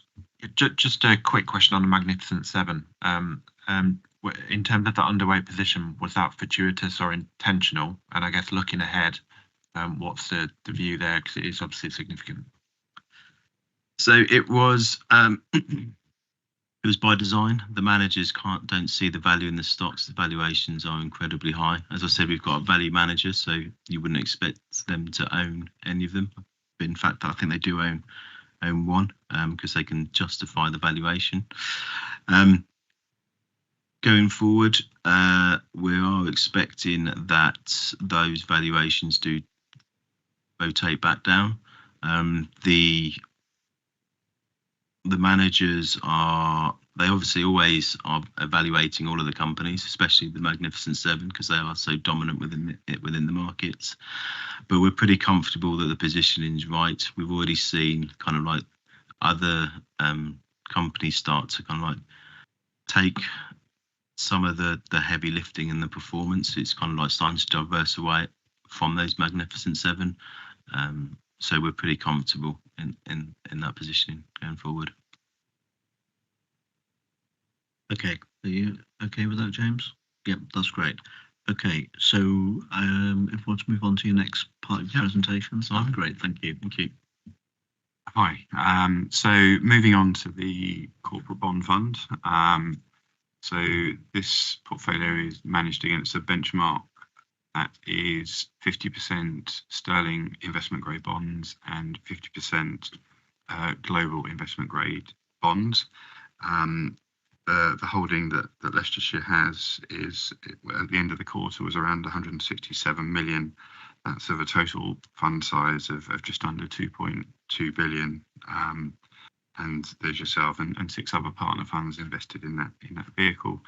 The target for this fund is to outperform the benchmark by 0.8% per annum. And as you can see from the 1-year numbers that the fund did achieve that.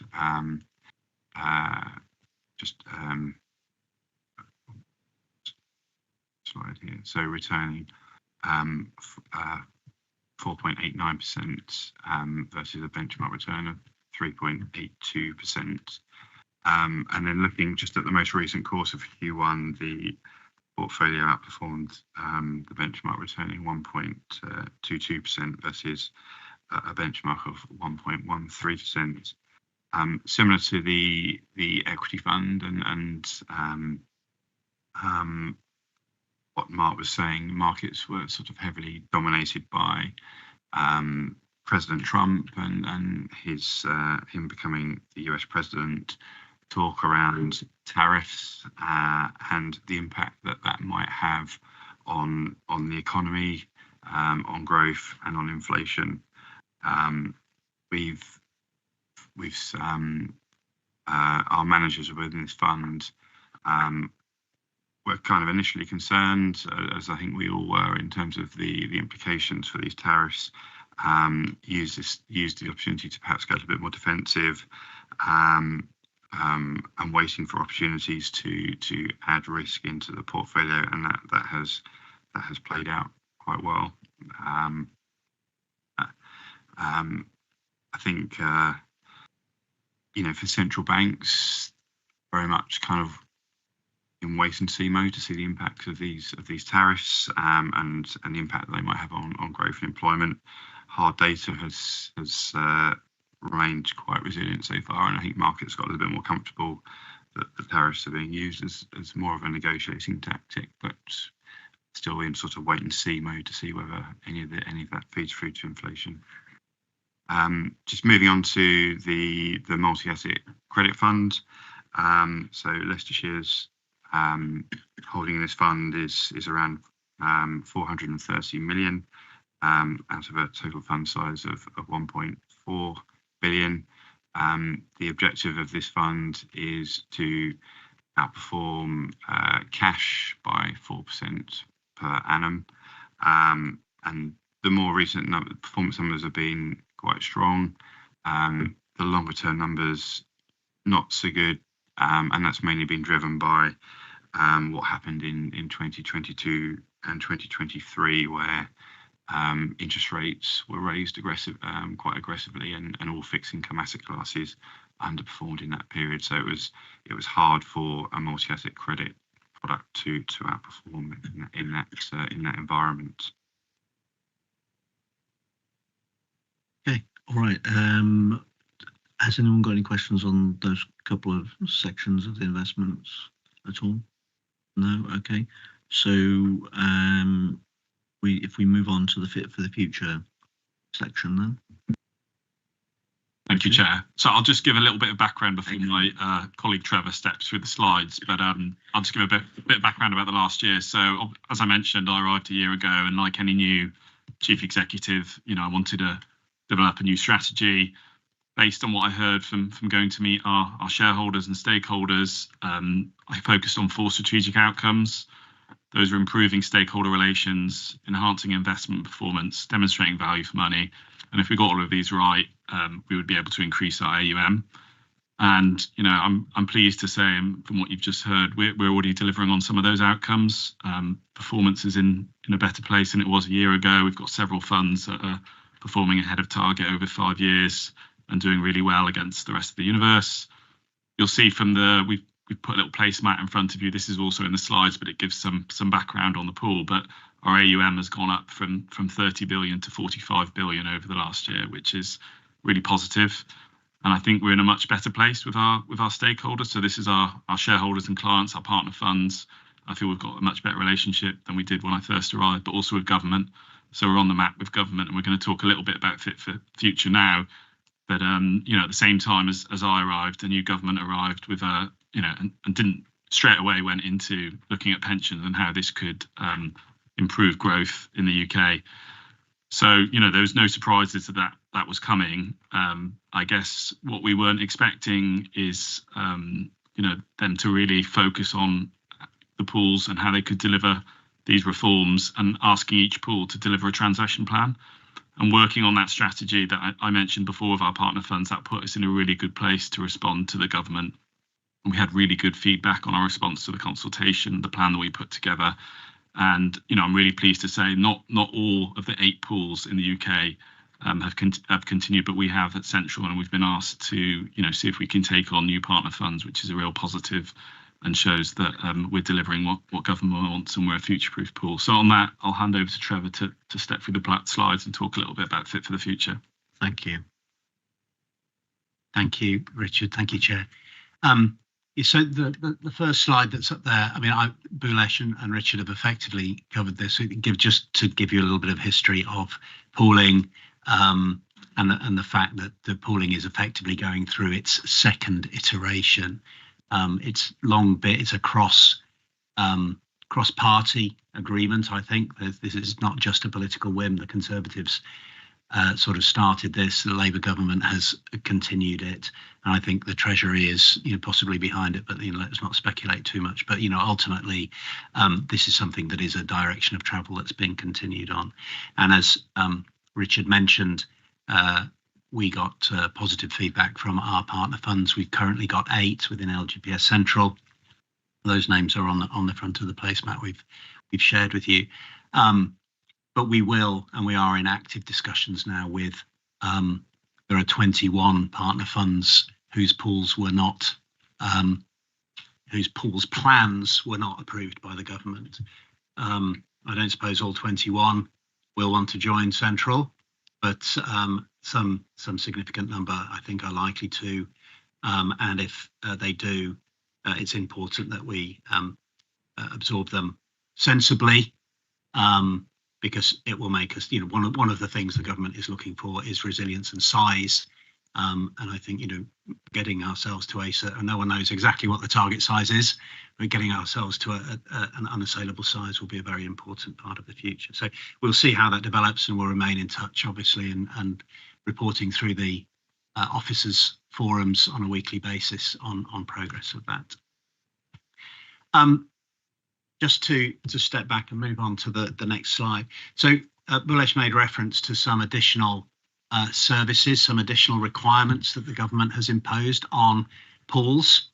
Some of these are things that were sort of in the process of happening, sort of I would say semi-voluntarily. It was a direction of travel the government had said they wanted to be followed, but what they've done now is they've put actual legislation behind this that means that it's no longer sort of a pure collaborative effort to get things in place. It's got much more legislative impact. And I think we've got a deadline. Well, I know we've got a deadline to deliver on these, subject to the bill actually being passed, of the 31st of March next year. So we are working, you know, at full pace again together with our officers to help deliver these plans. Those 5 requirements are for, whilst you as administering authority are going to remain responsible for setting, and quite rightly so, your high-level investment strategy, so that each individual authority is going to continue to have sovereignty over its own strategy. It's going to need to take some advice over that strategy, and its principal source of advice from its pool company, which requires us to build up an advisory capability. We have actually got that capability, and we have provided some services to Leicestershire in the past and other partner funds, but we haven't got a standalone capability to do that. So that's one of the functions we need to build. And Bhulesh mentioned, or sorry, I can't remember whether Bhulesh or it was Fiona who mentioned the need to hire an independent advisor. That's there to challenge our advice, to make sure that we are, to provide you with independence, making sure that our advice is not self-serving, but is focused on you.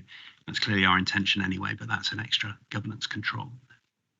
The second requirement is a requirement for all authorities to fully delegate implementation of that investment strategy. So that's a slight change in some of the mechanics of how strategy is implemented. That includes things such as manager selection, for example, and the exact detail behind the larger building blocks of things like equity, fixed income, property, etc. So it's a requirement to delegate some of that implementation to the pool. The logic behind that, I think, is to maximise the economies of scale, because where different administering authorities want to implement things in slightly different ways, that might not deliver significantly different outcomes. But what it definitely does is fragment the underlying pool, which means that you can't negotiate better fees with managers, for example, or you don't get to the scale sufficient to maybe manage that through an in-house team, which is usually significantly cheaper. So that's a change really for the authority, but it's very important that we as a pool work very closely with all of our partner funds, the current ones and potentially any new partner funds that join, to work out the operating model for exactly how that's going to work. It's going to be a much more consultative model. I think it's going to require much more bespoke one-to-one interaction rather than dealing with the pools our partner funds as a whole, because it's very important that the implementation and the advice are bespoke to each partner fund. So those are some changes. We're working those through, and we're engaging to make sure we deliver those properly.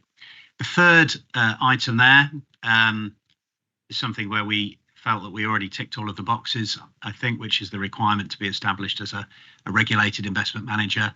We are established, thanks to the foresight of our partner funds when they set us up, as a fully regulated investment manager. We're all regulated people, properly qualified to do investment management. So actually there's not much change that needs to happen there, apart from the fact that the increase in size is actually going to put us under an extra level of regulatory oversight, so to some extent more protection for investors. But we're in a position to deal with that. The fourth point is a requirement to transfer all assets, including this phrase legacy assets, so things that are currently you've selected and managed yourselves. All of those assets need to be transferred to the management of the pool. Now, as part of our consultation response and working with our partner funds, we agreed this doesn't mean that they need to be sold and the cash transferred to the pool into a new pooling vehicle. Thank you, Simon. So as my PC went to sleep. What it means is that we need to have some oversight of that and the decision-making capability. And again, we're working with the partner funds to make sure those can continue to be managed effectively. But you see on some of the earlier slides, you're around about 60, just under 60% pooled at the moment. That number's got to move to 100 for every administering authority across the country. And we're working with each partner fund to work out the appropriate transition plan on an asset by asset basis, effectively, as to how we're going to manage those in the future. And that will, that's not just handing over the keys to us and we'll do whatever we want. That's giving us control, but we will, again, establish an operating model that makes sure that we continue to manage that in your best interests and we're in consultation with each individual partner fund. And then the final point, and this is, quite central, I think, to the government's agenda, is the requirement to develop the capability to carry out due diligence on local investments and to manage those investments. There's a requirement on each administering authority to set out a local investment strategy, and there's some guidelines in the regulations about what that means. So that's, and we will, we're happy to work and advise and try to create as much commonality as we can between our partner funds in those, but those are sovereign decisions for each partner fund. But what we have to do and it's partially, I think, to make sure that there's an efficient centre of excellence for the underwriting of this. It's partially to avoid perhaps sometimes some of these political conflicts of interest that might be thrown around, even if they don't exist. There's a perception sometimes of that. There's an independent decision-making body over the underwriting of local investments. We need to develop that capability. Those are likely to be private market investment, what we call private market investments rather than listed investments. So things like property, infrastructure, maybe private credit and equity, investing in local companies. Exactly how you want to implement that is going to be your decision, or exactly what your strategy is in terms of investing locally is going to be your decision. The implementation and the assistance in doing that, and working with you to try to identify and build those opportunities is going to be a joint enterprise, I think. Okay, thanks, Trevor. Is that the end of your? Well, so I've got one more slide, and I guess I won't labour this quite so much, but look, it's very, very clear that this is a slight change in the relationship. We've been working with our partner funds. I think we've worked very well with our partner funds. We've been trying to be very, very collaborative. This sort of slightly changes because there's a legislative overlay now, which is sort of forcing a direction of travel. It sort of has the potential to sort of undermine trust or create nervousness or create perceptions of conflicts of interest. I think what we want to do is make it very, very clear about our principles for how we're going to carry on working with partner funds. Clearly, preservation of value, where as a regulated entity and someone who only exists for the service of our partner funds, preservation of value is really important. So there won't be any sudden big bang fire sales of assets, unconsidered transitions. We want to still look at long-term value. We need to understand why you're holding assets at the moment, and before any decisions are made about that, consider the long-term value of those changes rather than just changing things for the sake of pursuing an agenda. We really recognise the importance of our partner funds knowledge, the history of what's gone on, especially that local knowledge when it comes to the local capabilities. And so, we will continue, we have done, and we will continue to make sure that our decisions, our plans are tested against the valuable input of our partner funds. We always try to deliver a collaborative solution rather than imposing solutions. That sort of leads from the last one. It's really important, given that you're being compelled to trust us with your money, that we have robust governance. And I think that's important. There's a governance review in the process of being undertaken to make sure that not only the company, but also the governance is fit for the future in terms of you as shareholders and clients. And I think we have always been and will continue to try to be flexible and pragmatic. We don't think that whilst the target behind these reforms is scale and consolidation, we don't think that necessarily translates one-to-one with one size fits all. So I think we have to be flexible to provide as bespoke a service as we can to each partner fund, whilst also delivering those economies of scale that the government expects. So now I have, Chair. Thank you. That's great. Thanks, Trevor. Okay, so there's quite a lot in that, as I think we all appreciate. Martin, I can see you got your hand in. I'm thinking how I'm going to frame this. James afterwards. I'm trying to think how I'm going to frame this. So, serious concern over outside influences in how we invest our money over and above what's ever gone before. And when I talk about that, I talk about the local investments and the definition of local. And being on this for some time, you can see that emerging technologies are risky but deliver greater gains. We've had many a presentation from investments that have been risky but then delivered huge returns. If we look at data centers as an example to try and steer everybody where I'm going with this, the buildings are vital, but the infrastructure inside the buildings is very expensive, obsolete very quickly, and more importantly, susceptible to natural resources such as water and electricity and all the other stuff that goes with it, with an undeterminable future.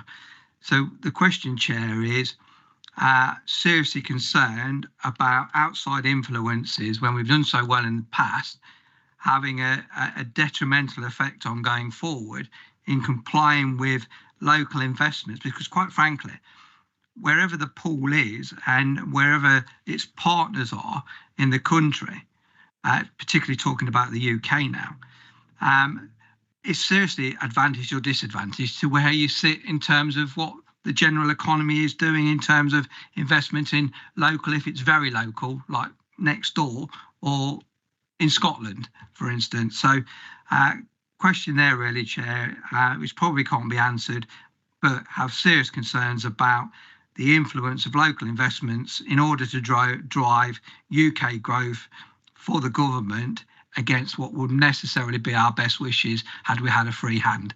That's probably the best way I can put it. Okay, and what I'll just want to, I'll let someone answer that in a moment, but I just want to also say that actually the pension fund here is actually here for the beneficiaries. Future beneficiaries are who are the employees of the member organisations. So whatever is being done is for the benefits, still has to be for the benefits of those beneficiaries, despite what the government of different flavours has thought over the last 15 years, or rather the Treasury, as someone mentioned earlier, thinks. So that, unless they change that, of course, which they may do. But I think, I don't know who wants to take that point. Well, I'm happy. Richard will fill in any gaps. I think that Councillor Cartwright reflects a concern that was widely expressed during the consultation, publicly and privately, which is that investments need first and foremost to fulfil a fiduciary responsibility to deliver pensions. And we're all, we are part of the LGPS, and we're aligned with that. We may or may not currently be members of the LGPS. I happen to be lucky enough to be as a deferred member, but ultimately we're an FCA regulated entity. We can't make bad investment decisions, right? So we then demonstrably, or investment managers can from time to time make bad investment decisions, but we can't deliberately make a bad decision. We can't say we're going to do this deal that's got far too much risk for the reward just because someone tells us to. So we have that responsibility and oversight, and you as a pension committee can set some parameters around. I mean, as I mentioned earlier, it's your sovereign decision to set your local investment policy. There's some guidelines in the regulations around that, meaning in your area, in the area of your pool, or an investment which will benefit your area. So it doesn't necessarily have to be within like Leicester or Leicestershire, right? So, but you can define that. But I think there's also risk reward parameters that need to be taken into account. And I think this was repeatedly mentioned indeed in our consultation response, which is you can tell us to look for local investments, but you can't tell us to make local investments unless they meet certain, investment characteristics. And I think that's the protection that you've got. But I think everybody shares that concern. Is there anything you want to? Martin, does that help you? Well, I'm happy about that bit. Of course I am. Yeah, but I mean, it was precisely the fiduciary duty and having the outside influence that meant you couldn't deliver your fiduciary duty, which is why I've made the question in the first place. But that proviso that if it was a bad decision, you don't have to make it. That gives me some comfort, for sure. Okay, and just before I bring others in, Trevor, or Richard, just to help me out. I understood from what you said that we've actually got to come up with a local investment strategy for what that means in terms of local investment at some point as part of this process. Yes, that's correct. And I think the government's got this notion, and it kind of links to local government reorganisation and English devolution. So that the government has this idea that pools and administering authorities can work with strategic authorities to deliver local investment. But ultimately, I think it will still be sovereign. It will be up to administering authorities to come up with a strategy. And I guess the other thing I'd say about Central is our partner funds are incredibly diverse. We've got some who have got combined mayoral authorities already in place and have experience of working with them on things, on local investments. And we have some that have just got a combined mayoral authority, and we've got some who, it's just an idea. Everyone's moving at a different pace. So I think there's quite a lot of flexibility in the local investment. What will actually emerge, I think it's very embryonic is probably the right word. I think that's a good description. It's certainly in Leicester, Leicestershire.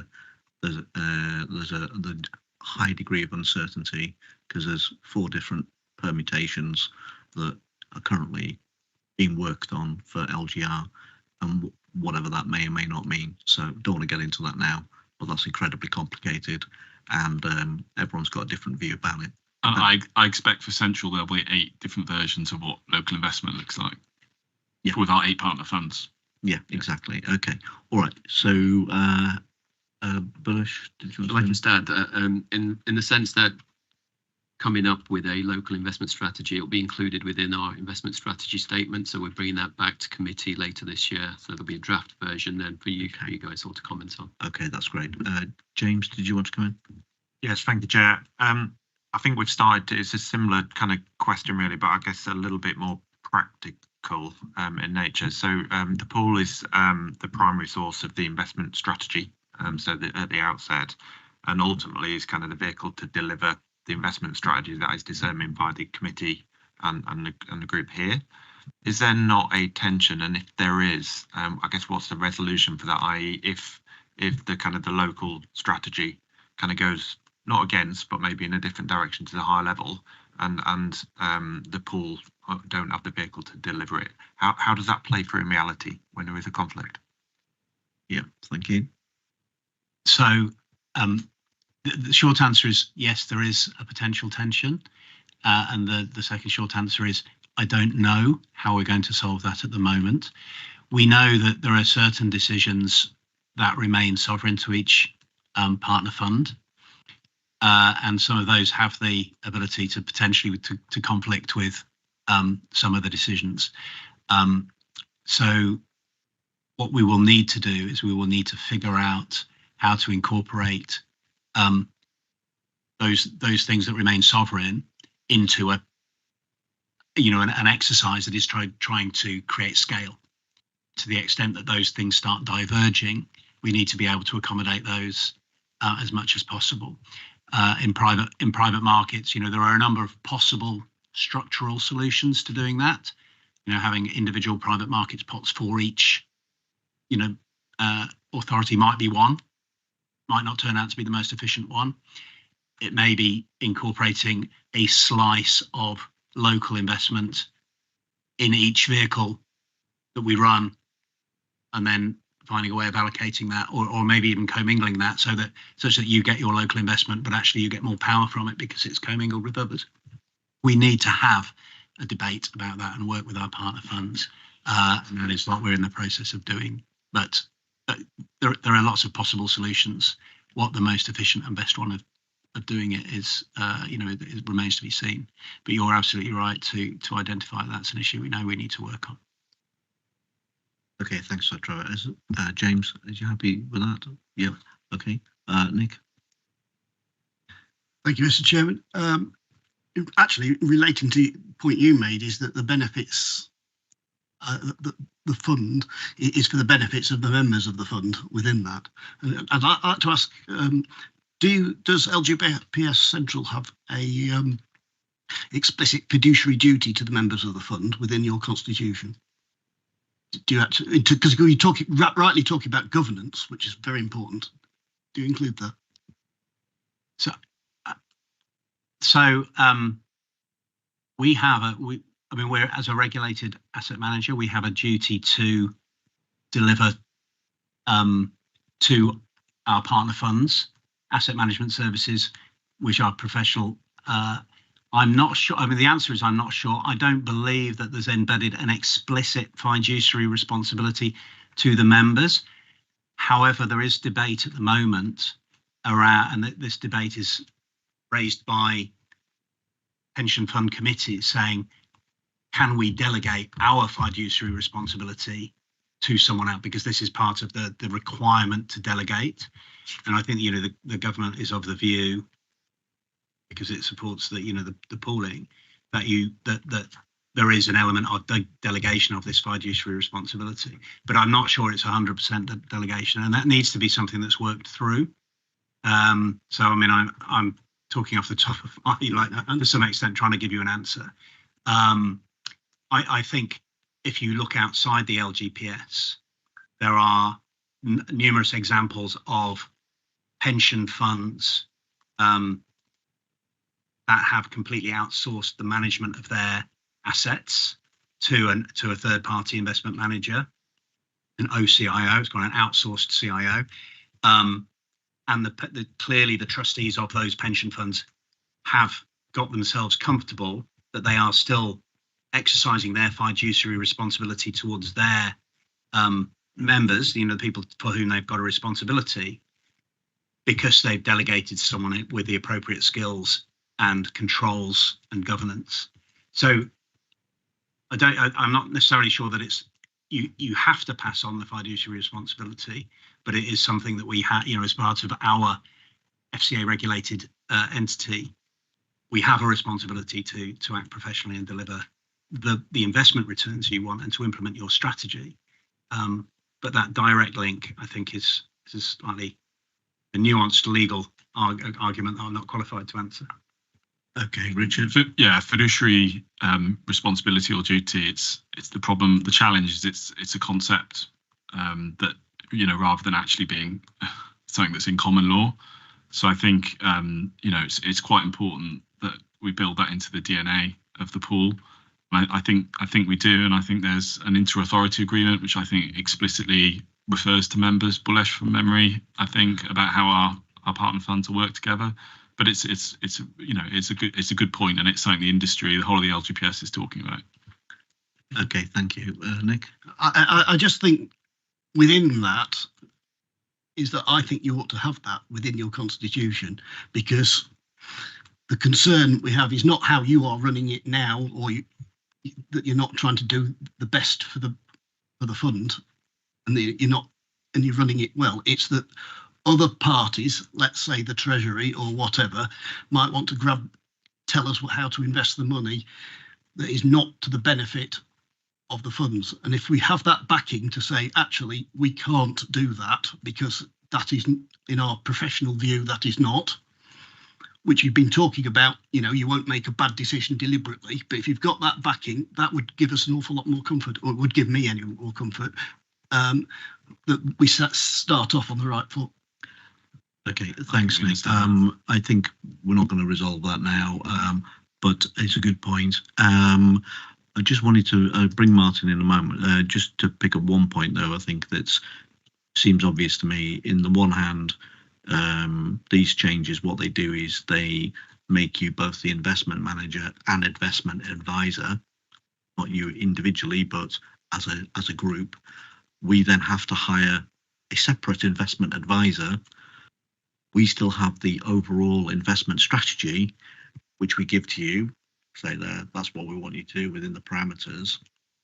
But potentially there's a conflict, as I think James was suggesting, that what you're coming along, what your investment advice is, may be different to what we've come up with and what our independent advisor comes up with. They may disagree. So how do you then resolve that if there's disagreement about the investment strategy, or is that then the subject of discussion, and then there's a sort of a consensus emerges, as is often the way with these things, or how does that then get resolved if there's a conflict between what our independent, because obviously if we're still sovereign deciding the overall investment strategy, to me that seems to be where the conflict could potentially arise, where your guys or girls come along and say, you should do this. We go, I'm not very keen on that. We then have someone who tells us, well, actually, you're right, they're wrong. What do we do?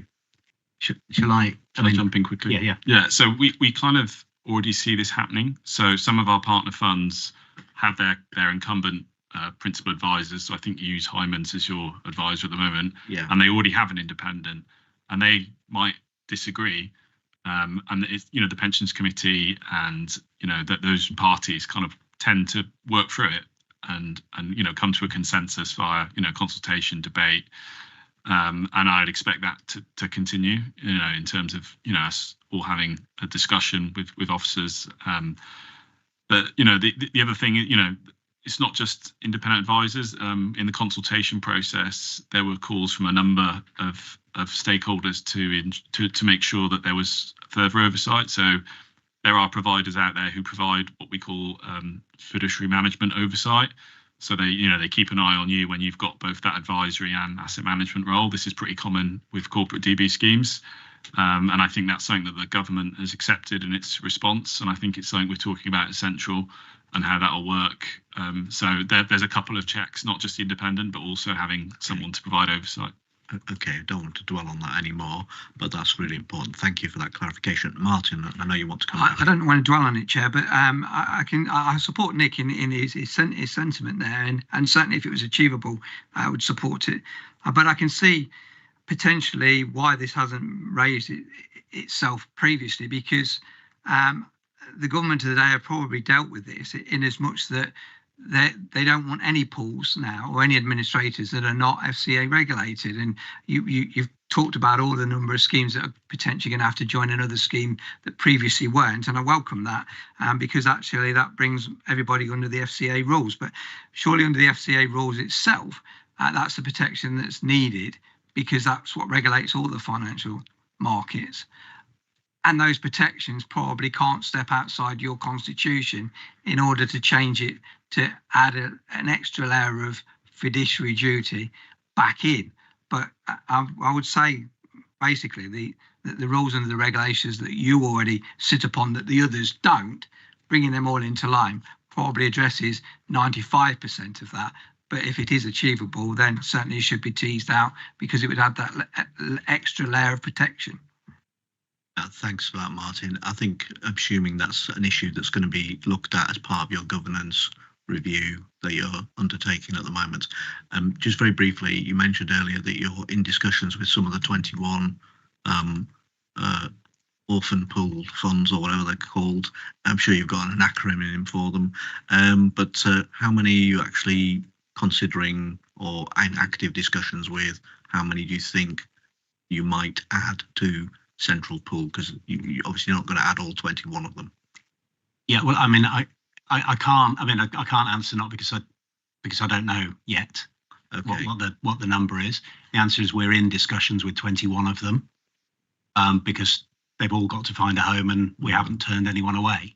Okay. And our partner funds were quite clear when it became obvious that there were going to be some orphans. Our partner funds were very clear that they wanted us to potentially offer a home. I don't think it's real. I don't think the reality is that all 21 will want to go in one direction. No. I mean, I think the higher the number, obviously, the higher the risk involved in incorporating them. Then the discussions include the possibility of whole pools moving, which is a slightly different dynamic than if individual partner funds join from a pool, if you see what I mean. And so, that, and to some extent, that might make it easier and harder at the same time, depending on how that happens. So a long-winded, we don't know, but we do know that everybody has to give an indication of what's going to be happening by the 30th of September. Okay. And so we expect the partner funds we're talking to have declared where they would like to go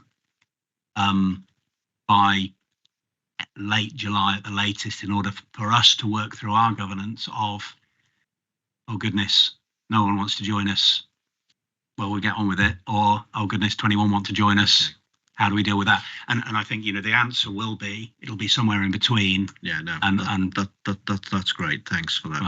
I had got one follow-up point, which I just wanted to make, using chair's privilege, that I'm assuming that you've got some safeguards in place to ensure that the current investment teams are not distracted by this mergers, or whatever you want to call it, absorption of other pools or funds from elsewhere.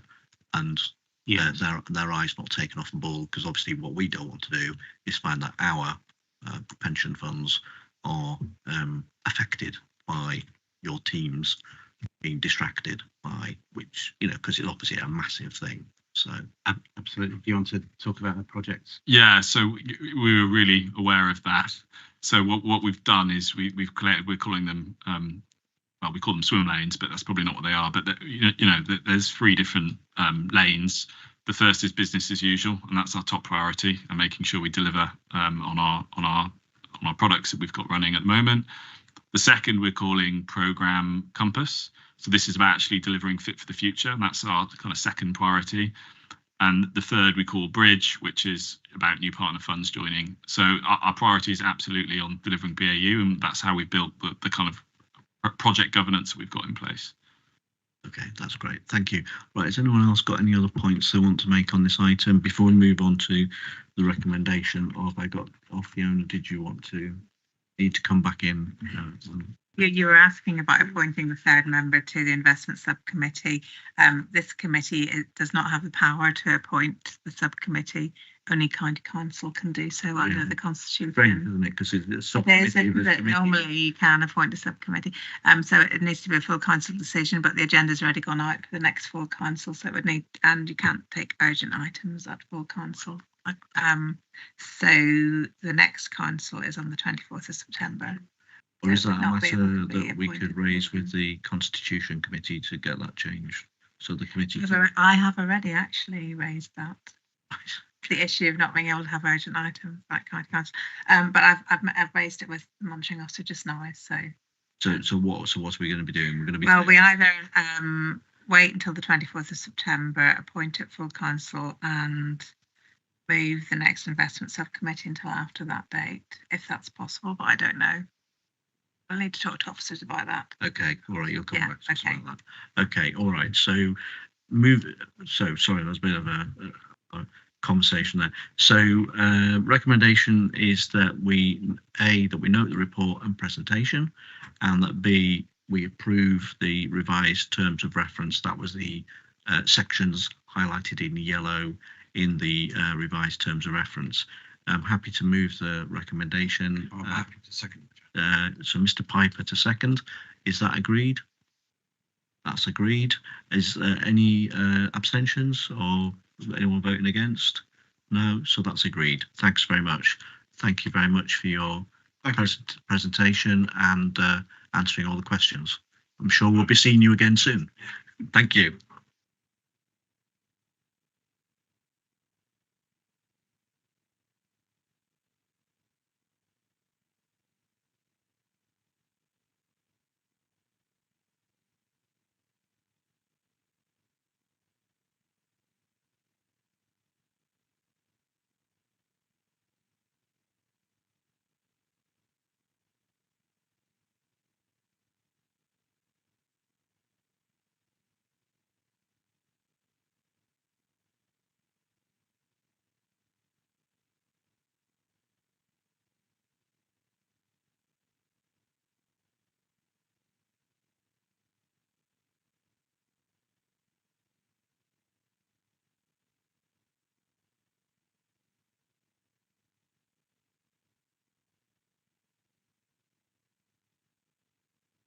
It's got to come back. Yeah.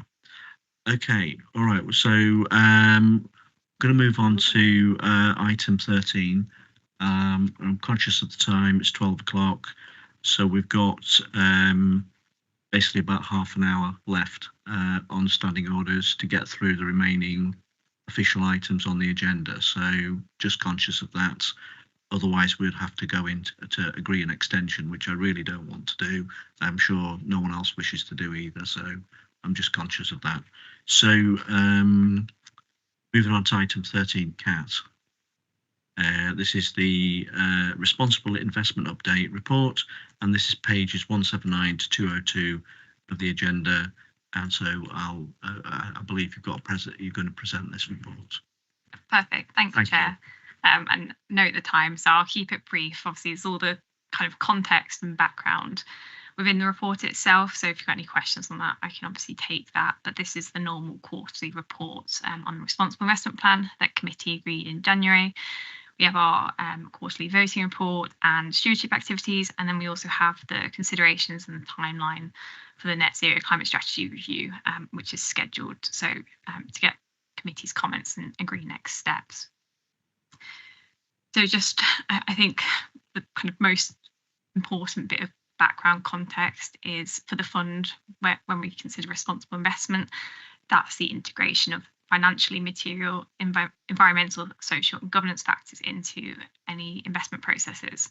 So this is distinct from ethical investment, which may look to exclude companies engaged in activities that are deemed unethical by an investor, whereby the moral persuasions of an organisation or individual would take primacy over these financial factors. So a material consideration within the risk register is climate change.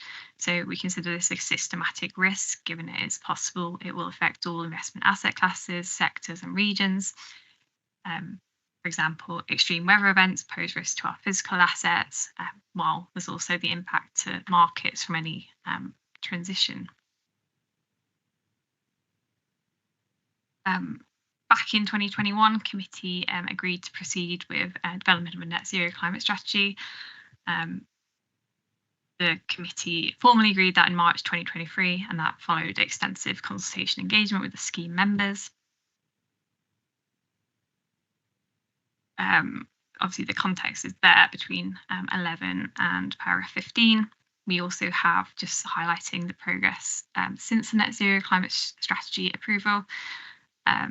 So this was reported to committee back in November, and we kind of show in paragraph 17 just a kind of a snapshot of some of those performance of some of those climate tilted funds as well, since those investments have been made.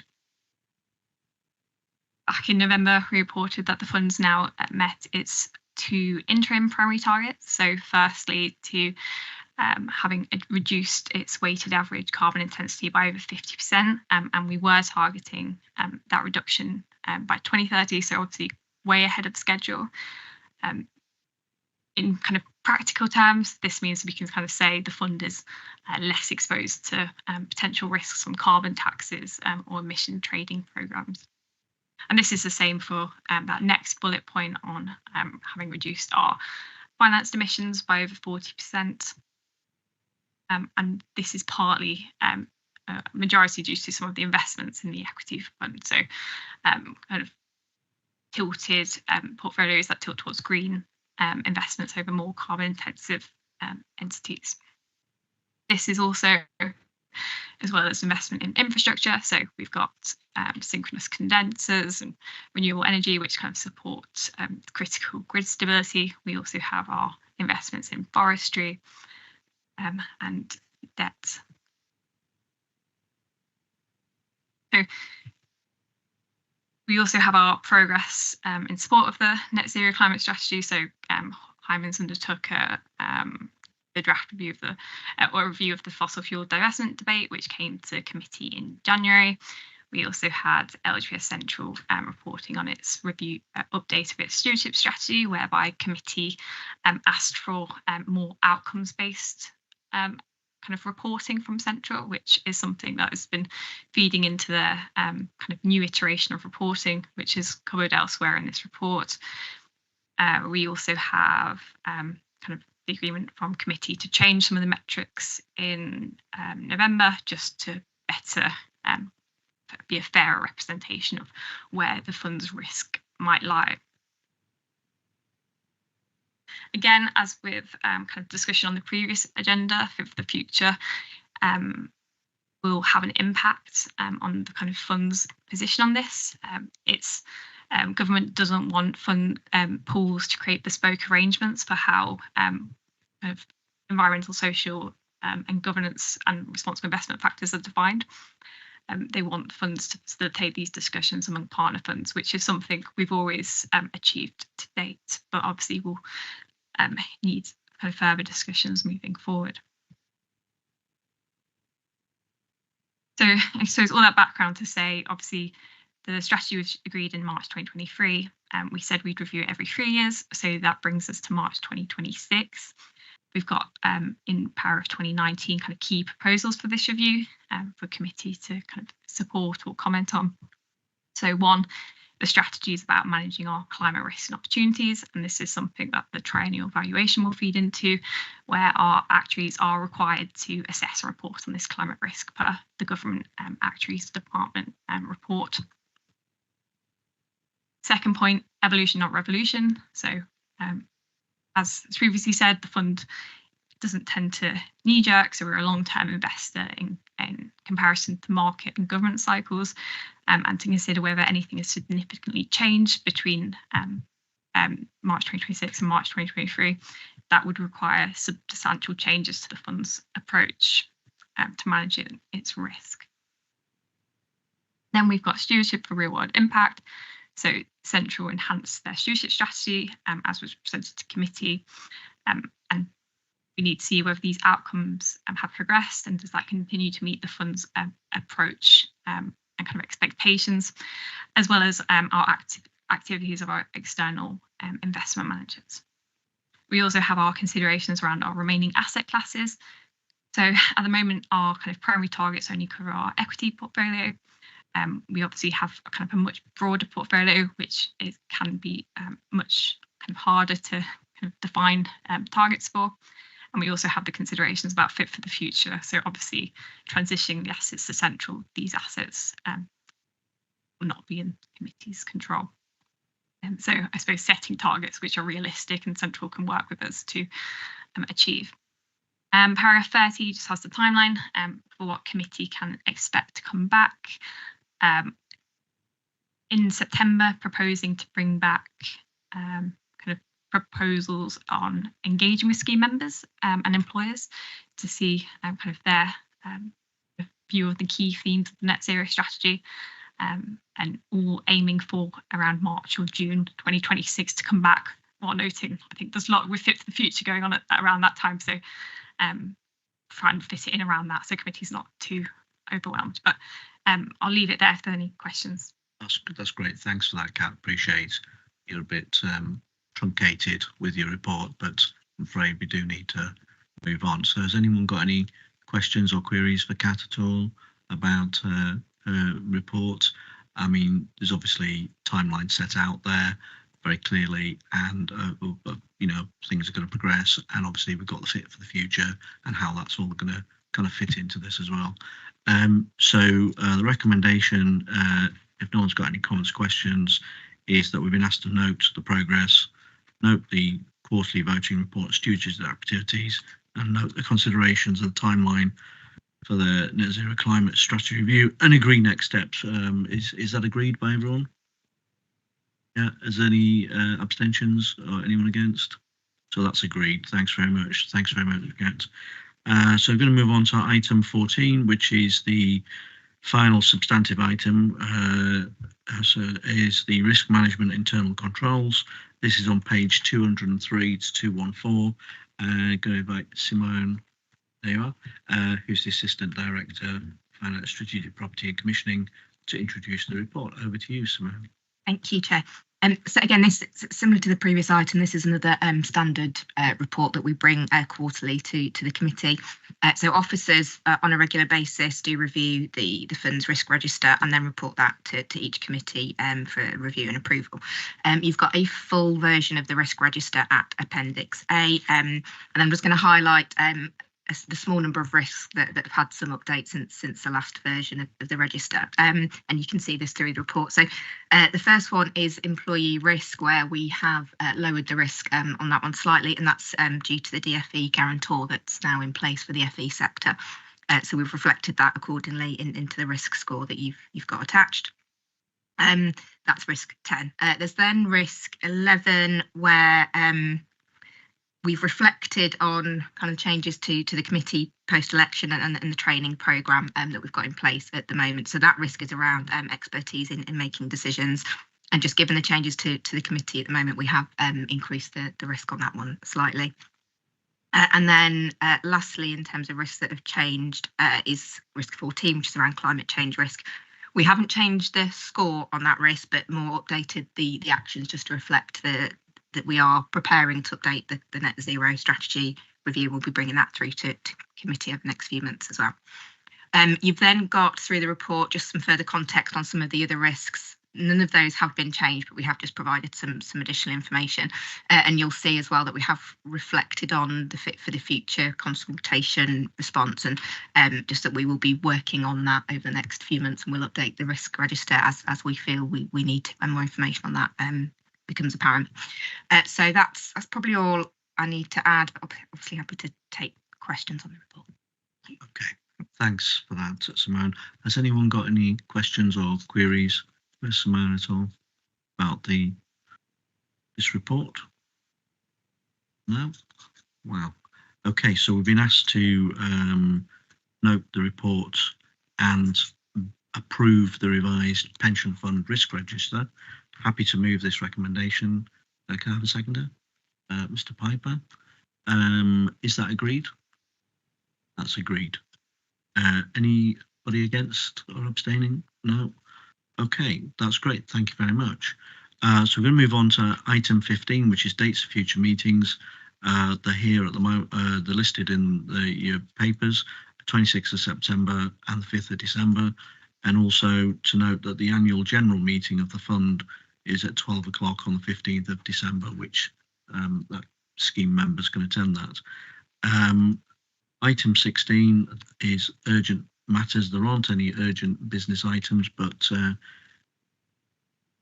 we'll move on to 17, which is exclusion of press and public, and I'll move that the public be excluded during consideration of remaining items in accordance with section 100A4 Local Government Act 1972 exempt information.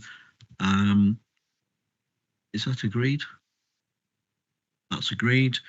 And so this brings us to the end of the public part of the meeting, and the live stream of the meeting will now end.